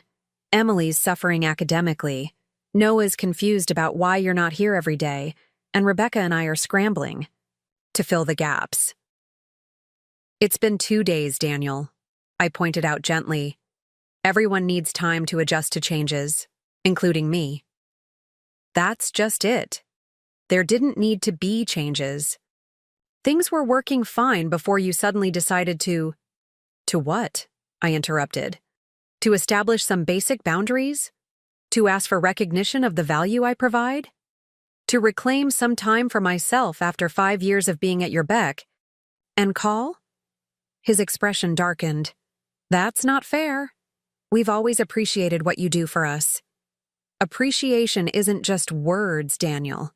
It's demonstrated through actions and respect." He ran a hand through his hair, frustrated. "What about our offer? Have you given it any more thought?" "I have," I said carefully. "And I've decided it's not the right solution for me." "Because of some minor boundary issues?" "Mom, be practical. You can't afford to fix your house properly. Living here solves that problem completely." "I'm handling the house situation," I said. "I've explored my options and made decisions that work for me." His eyebrows rose. "What decisions? What options?" I had been planning to share my plans with him more gradually, but his demanding tone pushed me to be more direct. "I'm selling the house as is and purchasing a cottage at Sycamore Gardens." Daniel stared at me, momentarily speechless. "You're... what? When did you decide this?" "I've been working with a financial advisor and real estate agent for the past week. The listing goes live tomorrow." "Without even discussing it with me? Mom, that's a major life decision." "Yes, it is.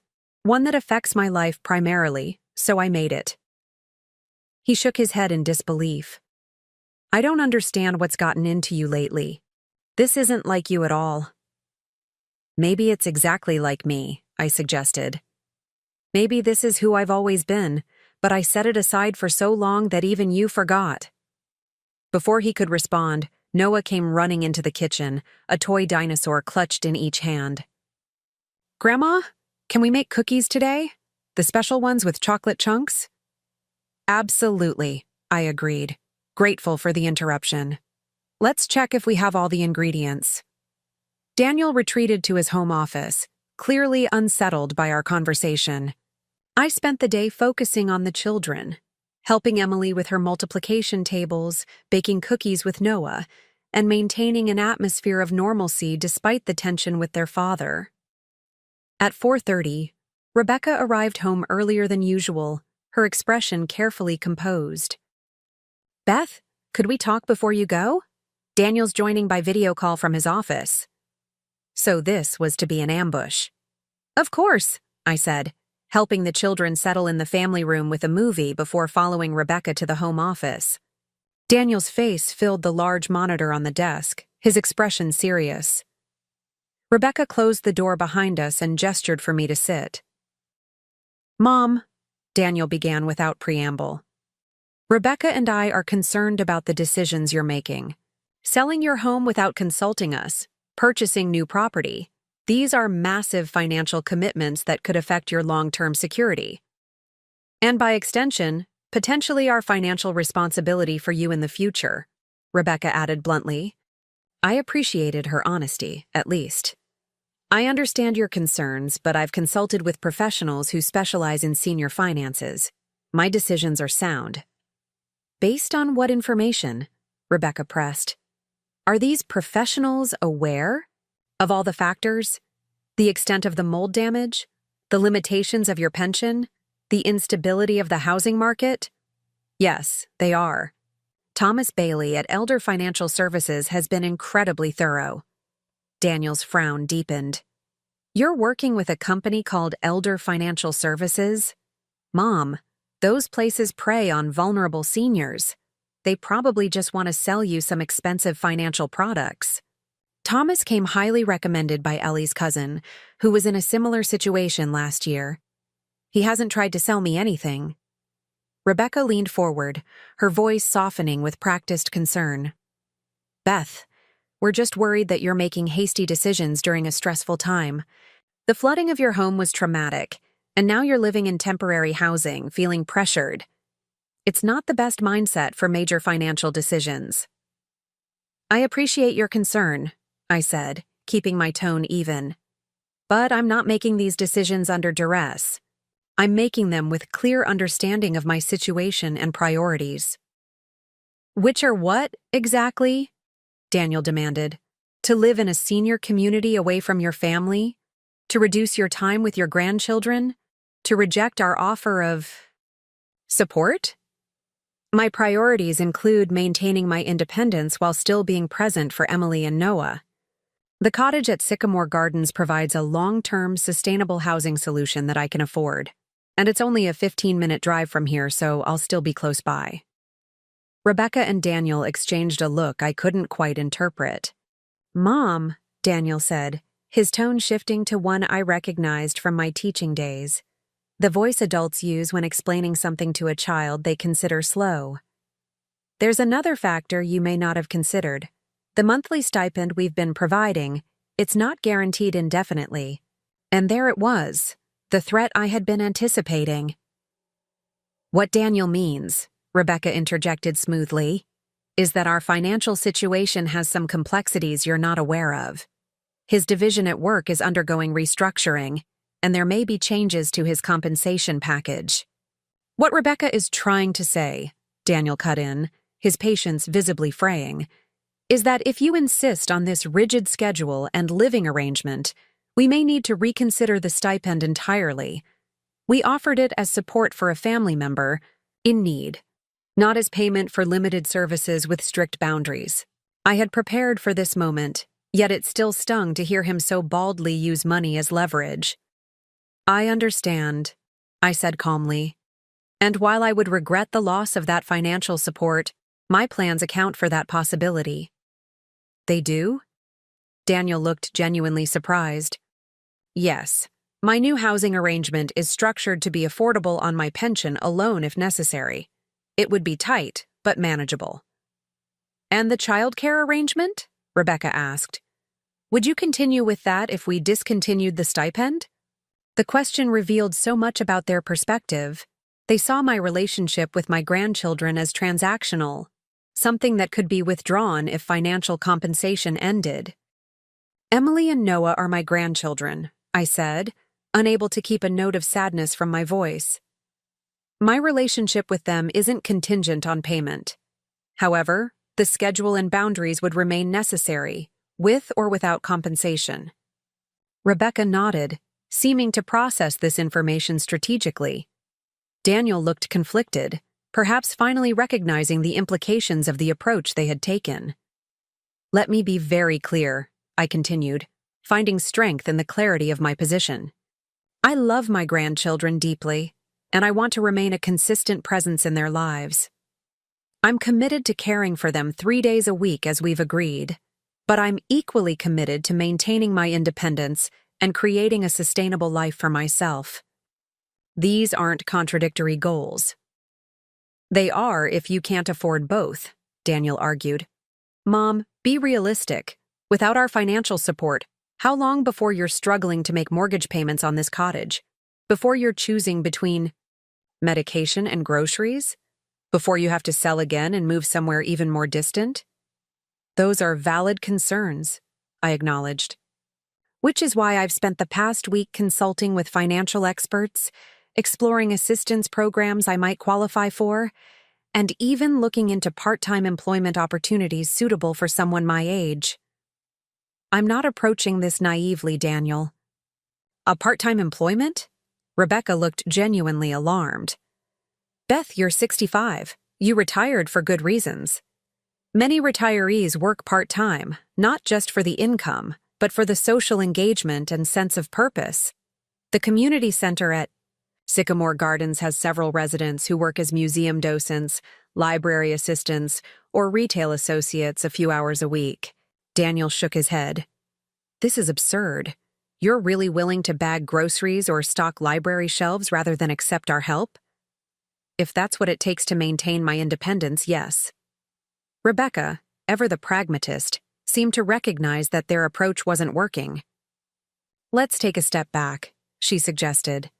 "Beth, none of us wants conflict. We all want what's best for the family, including you. Perhaps there's a compromise we haven't considered." "I'm open to suggestions," I said, genuinely curious what she might propose. "What if," she began carefully, "we maintain the current stipend and schedule for now, while you explore this cottage purchase? But instead of rushing to sell your house, you give it 6 months. See how the new arrangement works for everyone. If after 6 months you still want to proceed with selling, we won't stand in your way." It was a clever proposal, one that appeared reasonable while actually serving their interests. 6 months would take us through summer into fall, when their work schedules typically became even more demanding. They would have time to make me feel indispensable again, to gradually increase their requests until I was back to the same overwhelming schedule as before. I appreciate the suggestion, I said. But the mold situation in my house makes that timeline impractical. It's not safe to leave it unaddressed for 6 months, and I can't afford the remediation costs without selling. We could advance you the money for the remediation, Daniel offered quickly. Consider it an interest-free loan. Another attempt to create financial dependency. That's very generous, I said. But I've already signed listing papers. The house goes on the market tomorrow. Daniel's face flushed with frustration. So you've made up your mind completely? Without any consideration for how it affects us or the children? I've considered everyone involved, I corrected him gently, including myself, which is something I haven't done in a very long time. Rebecca stood abruptly. I think we need to process this information. Beth, why don't you say goodbye to the children before you go? We can continue this discussion another time when emotions aren't so high. I recognized the dismissal for what it was. Our meeting was over, and they needed time to regroup and formulate a new strategy. I had effectively called their bluff about the stipend, and they weren't prepared for that outcome. I hugged Emily and Noah goodbye, promising to see them again on Friday. As I gathered my purse to leave, Daniel emerged from the office, his expression troubled. Mom, he said quietly, I don't understand why you're doing this. We've always taken care of each other. That's what family does. For the first time, I could hear the genuine confusion in his voice. In his mind, our previous arrangement had been fair and mutually beneficial. He truly didn't see how one-sided it had become. Daniel, I said gently, taking care of each other doesn't mean one person always gives while the other always takes. It means supporting each other's needs and respecting each other's boundaries.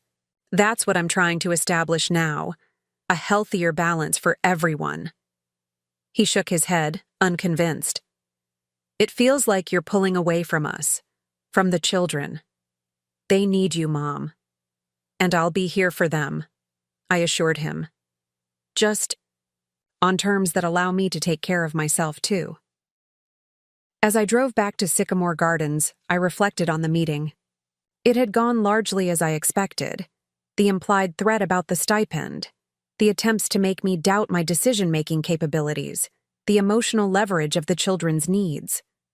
What surprised me was my own response.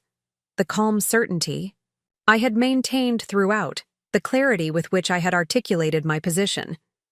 6 months ago, I would have crumbled under such pressure. I would have abandoned my plans, accepted their terms, and continued in the same unsustainable pattern. What had changed wasn't just my circumstances, but my fundamental understanding of my worth. I had finally recognized that my needs mattered just as much as anyone else's. My phone rang as I pulled into the Sycamore Gardens parking lot. It was by Rebecca again. Beth, I wanted to follow up on our conversation privately. Yes? I said cautiously. I think I understand your position better than Daniel does, she said, her voice measured. You want recognition and autonomy, not just financial support. That's a fair assessment. I respect that, she continued. More than you might realize. Daniel tends to see things in black and white. You're either with us completely or you're abandoning us. I see the nuances more clearly. I waited, unsure where she was going with this.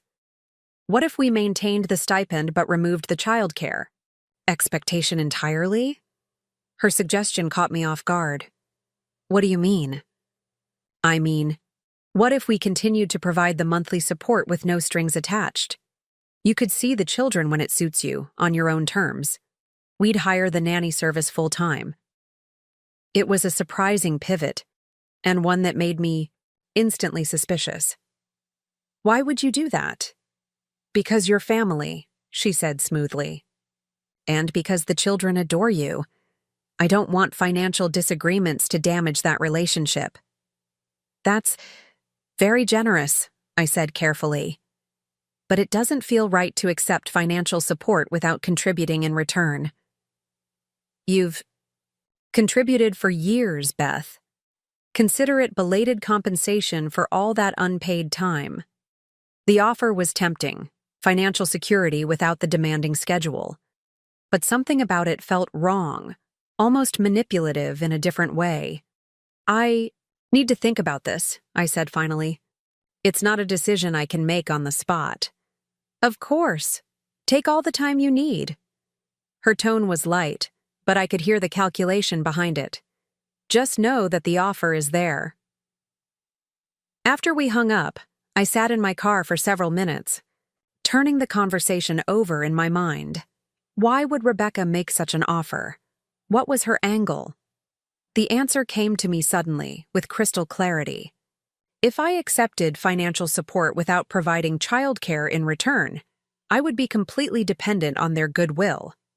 They could withdraw the stipend at any time for any reason, and I would have no recourse. It was dependency without even the protection of a formal service arrangement. Furthermore, without the structure of a regular schedule, they could gradually increase their requests for occasional help until I was back in the same overwhelming situation as before. But now without any agreed-upon boundaries to protect me.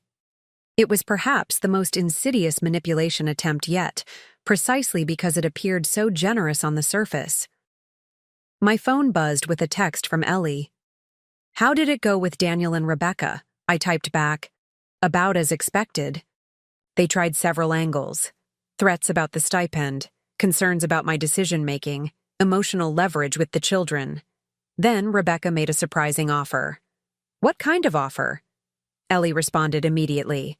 "To continue the stipend with no childcare expectations attached." Ellie's response came quickly. "Don't trust it. That's a platinum-plated trap." I smiled at her bluntness. That was my conclusion too. "Are you okay?" she asked. I considered the question carefully. Despite the emotional strain of the confrontation, I felt remarkably steady. "Yes, I think I am." For perhaps the first time in years. As I walked to my cottage, I noticed Jack and Marion tending to the community garden beds we had planted together. They waved enthusiastically, calling me over to show the tiny sprouts already emerging from the soil. "Those tomato seedlings are fighters," Jack said proudly. "Just like someone else I know." Marion nudged him gently. "Jack Reynolds, are you comparing Beth to a tomato plant?" "Meant as a high compliment," he assured us both. "Tomatoes are resilient. They bend toward the sun even when planted in poor soil. They find a way to thrive." I laughed, but his words resonated more deeply than he knew. I had spent years in the shadow of others' needs, bending myself to accommodate them. Now, finally, I was turning toward my own light, finding my way back to the person I had once been, or perhaps becoming someone new entirely. That evening, I received an email from Mr. Lowell, my real estate agent. The listing photos for my house looked surprisingly good, with clever angles that minimized the damage and highlighted the property's charm and potential. The description emphasized the opportunity for investors or renovators and the desirable established neighborhood. The asking price was set at $210,000, slightly higher than we had discussed. Properties like this typically get multiple offers. "Quickly," Mr. Lowell wrote. "I wouldn't be surprised if we have interested buyers by the weekend." I forwarded the listing information to Thomas Bailey, who responded with approval of the marketing strategy and pricing. Everything was progressing smoothly on the financial front, despite Daniel and Rebecca's dire predictions. As I prepared for bed, my phone buzzed with a text from Daniel. "Mom, we should talk again tomorrow. Just the two of us. This is too important to leave unresolved." I typed back, "I'm not available tomorrow. I have appointments regarding the house sale. Friday after childcare would work." His response came immediately. "This can't wait until Friday. It's about the children." The emotional leverage again. I sighed, typing, If it's urgent, you can call me tomorrow evening. It needs to be in person, he insisted. I'll come to Sycamore Gardens tomorrow at 7. Wow. I recognized the tactic. He wanted to see where I was living, to assess my situation firsthand, perhaps to find new angles to use in his persuasion attempts. That won't work for me, I replied firmly. I have plans tomorrow evening. We can speak by phone if it's urgent, or in person on Friday. No response came. I could imagine his frustration at my refusal to accommodate his demand. The old me would have immediately rearranged my plans, prioritizing his perceived emergency over my own commitments. But that pattern was exactly what I was working to change. My plans for Thursday evening were actually a community dinner at Sycamore Gardens, a weekly social event I had been invited to join. It wasn't a formal appointment, but it was important to me nonetheless. A chance to build connections in my new community, to establish a social circle independent of my role as Daniel and Rebecca's childcare provider. As I drifted off to sleep, I reflected on how much had changed in just a few short weeks. The flood that had initially seemed like a disaster had become a catalyst for transformation. Sometimes our foundations need to be shaken before we can rebuild them properly. Whatever tomorrow brought, whatever new tactics Daniel and Rebecca might employ, I felt prepared to face them with the same calm clarity I had discovered within myself. The path forward wouldn't be easy, but for the first time in decades, it was truly mine to choose. Thursday morning brought unexpected news. My phone rang just after 8. Mr. Lowell, the real estate agent. Mrs. Collins, I have some rather extraordinary news. We haven't even officially activated the listing yet, and I've already received 3 inquiries based on the preview I shared with a few select investors. Already? I said, surprised. But it doesn't go live until today? Exactly. Word travels fast in development circles when a property with potential becomes available. One investor in particular seems very motivated, Landon Development Group. They specialize in renovating homes with structural issues. That sounds promising. More than promising. They've made a preliminary offer, sight unseen, of $225,000. That's $15,000 above our planned asking price. I sat down, stunned by the figure. Sight unseen? Even with the mold issues? They're aware of the mold. I was transparent about the condition in my communications. They have their own remediation team and actually prefer properties with these kinds of challenges, less competition from traditional buyers. When would they want to close? I asked, mind racing. That's the other remarkable aspect. They're offering a 30-day closing period, all cash, no contingencies, and they're willing to let you remain in the property rent-free for up to 60 days after closing if needed to accommodate your transition to new housing. It seemed too good to be true. Should I be suspicious? Mr. Lowell chuckled.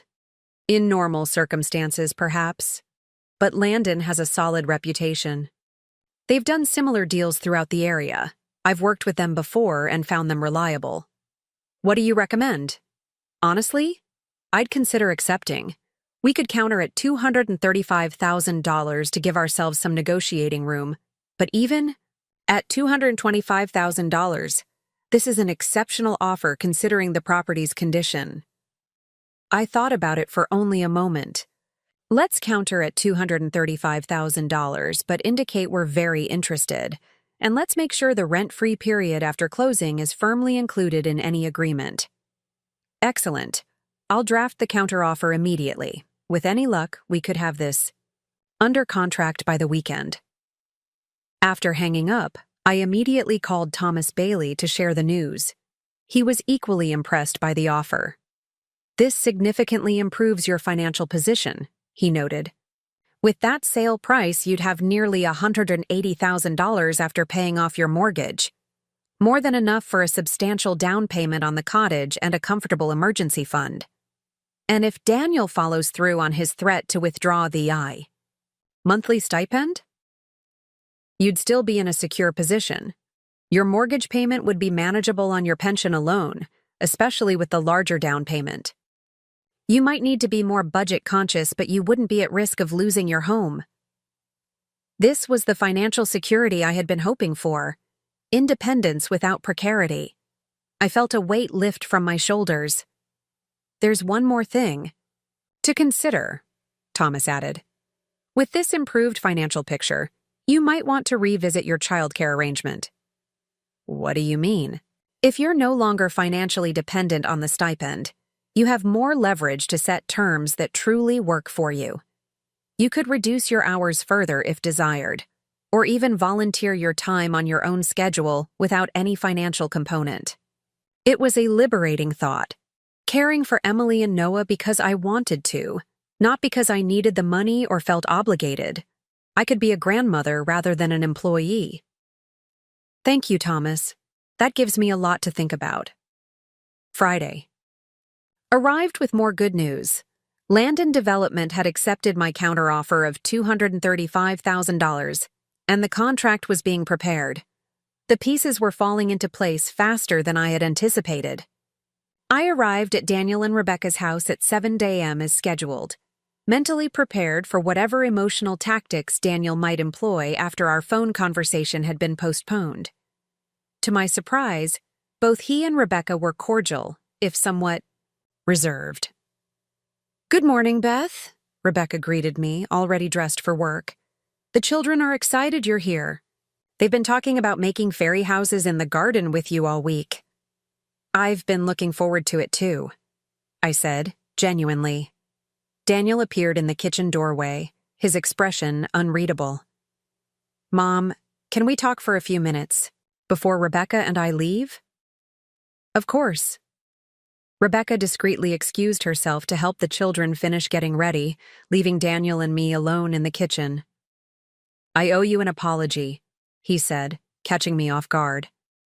"I've been thinking about our conversation the other day, and I realize I've been unfair." I remained silent, waiting for him to continue. "Rebecca and I had a long talk last night. She pointed out something I hadn't considered, that for years you've arranged your entire life around our needs without complaint. And instead of recognizing that sacrifice, I've been treating your desire for independence as some kind of betrayal." His admission was so unexpected that for a moment, I wasn't sure how to respond. "Thank you for saying that, Daniel. It means a lot." "I still don't fully understand your decision to sell your house," he continued. "That home has been in our family for so long, and it holds so many memories. But I respect that it's your decision to make." "The house has become more of a burden than a comfort," I explained gently. "The mold issues are extensive, and the repairs would be prohibitively expensive." He nodded slowly. "Rebecca suggested we might help with those costs, but she also said you'd probably refuse, that this is about more than just money for you." "She's right. It's about creating a sustainable living situation that supports my independence as I age." Daniel was quiet for a moment, absently stirring his coffee. "The cottage at Sycamore Gardens, is it nice? Will you be comfortable there?" "It's lovely," I assured him. "Smaller than our house, but perfect for my needs. And there's a wonderful community there with activities and social events." "And it's only 15 minutes from here?" "Yes. An easy drive." He seemed to be processing this information, reconciling it with his earlier assumptions. "Mom, about the stipend—" "Daniel, I want to be clear about something," I interrupted gently. "I appreciate the financial support you've provided truly, but I don't want money to be a source of tension between us. I've received an excellent offer on the house, well above asking price. With those proceeds, I'll be in a stable financial position regardless of the stipend." His eyebrows rose in surprise. "Already? The house is selling that quickly?" "It hasn't even officially listed yet. A development company made a pre-market offer that's too good to refuse." "Wow." He seemed genuinely impressed. That's great, Mom. I'm happy for you." Rebecca returned with the children, ending our private conversation, But Daniel's changed demeanor persisted as they prepared to leave for work. He hugged me goodbye, something he hadn't done in weeks, and whispered, "We'll talk more this evening." The day with Emily and Noah was pure joy. We built fairy houses in the garden using twigs, moss, and flowers, read stories under the shade of the backyard oak tree, and baked cookies shaped like woodland creatures. I cherished every moment, fully present in a way I hadn't been able to be when constantly worried about meeting Daniel and Rebecca's expectations. When Rebecca arrived home at 4:30, earlier than her usual time, she seemed relaxed and genuinely interested in the children's activities. "Those fairy houses are magnificent," she praised, examining the tiny structures Emily proudly showed her. "You'll have to teach me how to make them sometime, Beth." "I'd be happy to," I replied, surprised by her warmth. "Daniel should be home by 5, she continued. "He mentioned hoping to talk with you before you leave. Would you mind staying a bit longer today?" "Not at all." The children continued playing in the garden while Rebecca and I sat on the patio watching them, an unusual moment of companionable silence between us. "Daniel told me about your conversation this morning," she said finally. "I'm glad he apologized. He's been struggling to understand your perspective." "I appreciated his words," I said cautiously, still uncertain of this new dynamic. She turned to face me directly. "Beth, I want you to know that I've actually been advocating for your position behind the scenes. Not because I necessarily agreed with all your decisions, but because I recognized that the previous arrangement wasn't sustainable." "Thank you for that," I said, genuinely surprised by her admission. "I've been in your position," she continued. "Not exactly, of course, but I know what it's like to have your boundaries continuously pushed back, to be expected to prioritize others' needs above your own. Before I became more assertive in my career, I was constantly accommodating colleagues who took advantage of my willingness to help." It was perhaps the most personal thing Rebecca had ever shared with me. For a moment, I glimpsed the human being behind the polished professional facade.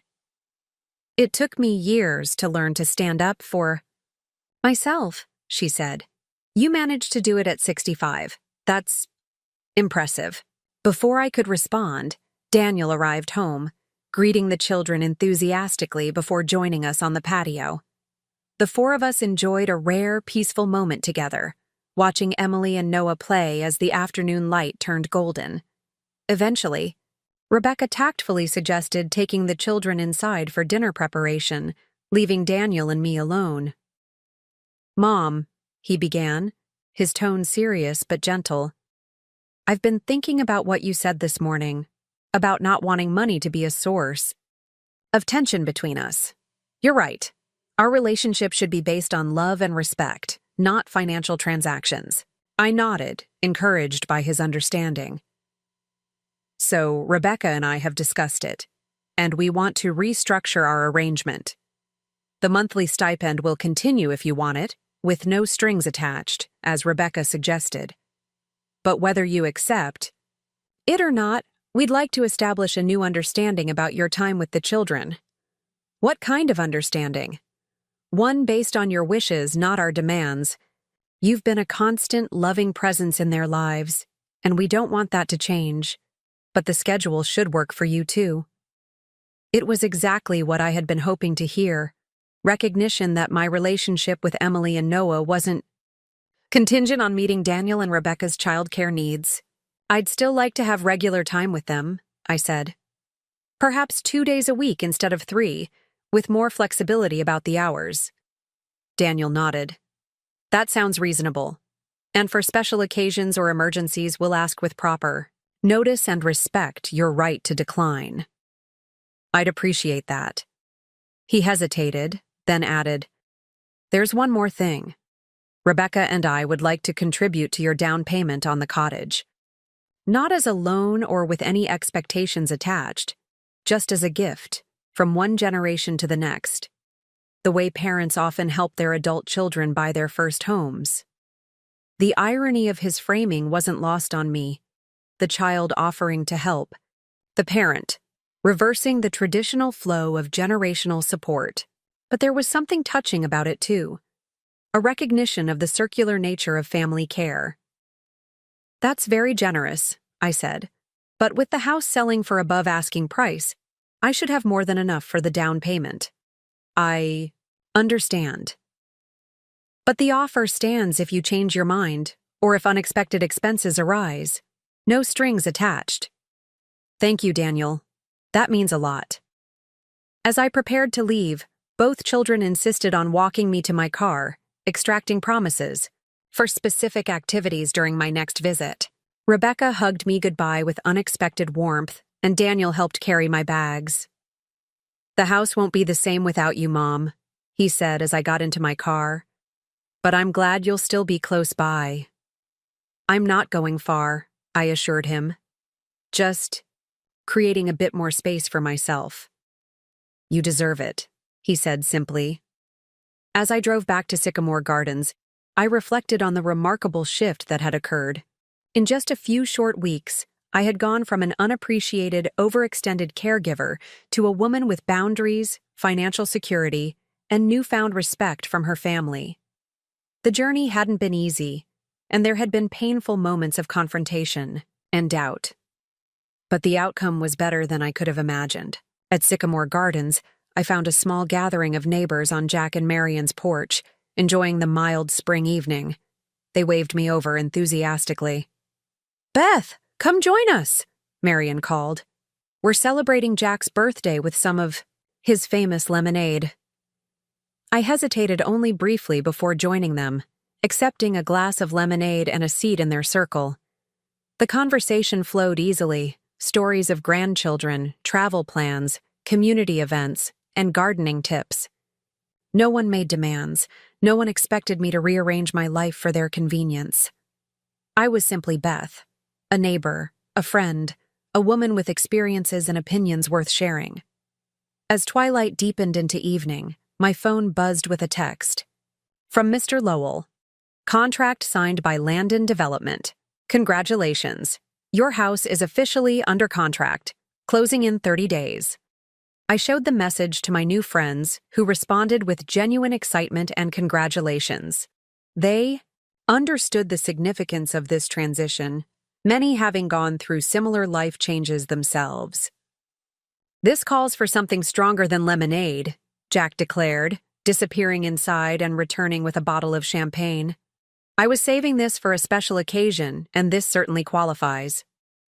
As we toasted my new beginning, I felt a profound sense of rightness, as if after decades of living slightly off-center, I had finally found my proper balance. The path forward would still have challenges, no doubt. Relationships with Daniel and Rebecca would require ongoing navigation. My financial situation, while improved, would still demand careful management. Aging itself would bring its own complications. But for the first time in longer than I could remember, I was facing these challenges from a position of strength and self-determination rather than obligation and self-sacrifice. I had reclaimed my life, not by abandoning my roles as mother and grandmother, but by ensuring that those roles existed within boundaries that honored my own needs and identity. My son had made me babysit daily, but wouldn't let me use the spare bedroom, so I had cut his monthly support. And in doing so, I had discovered something far more valuable than financial security or comfortable housing. I had rediscovered my own worth, my own voice, and my own power to shape the final chapters of my life story. Up next, you've got 2 more standout stories right on your screen. If this one hit the mark, you won't want to pass these up. Just click and check them out.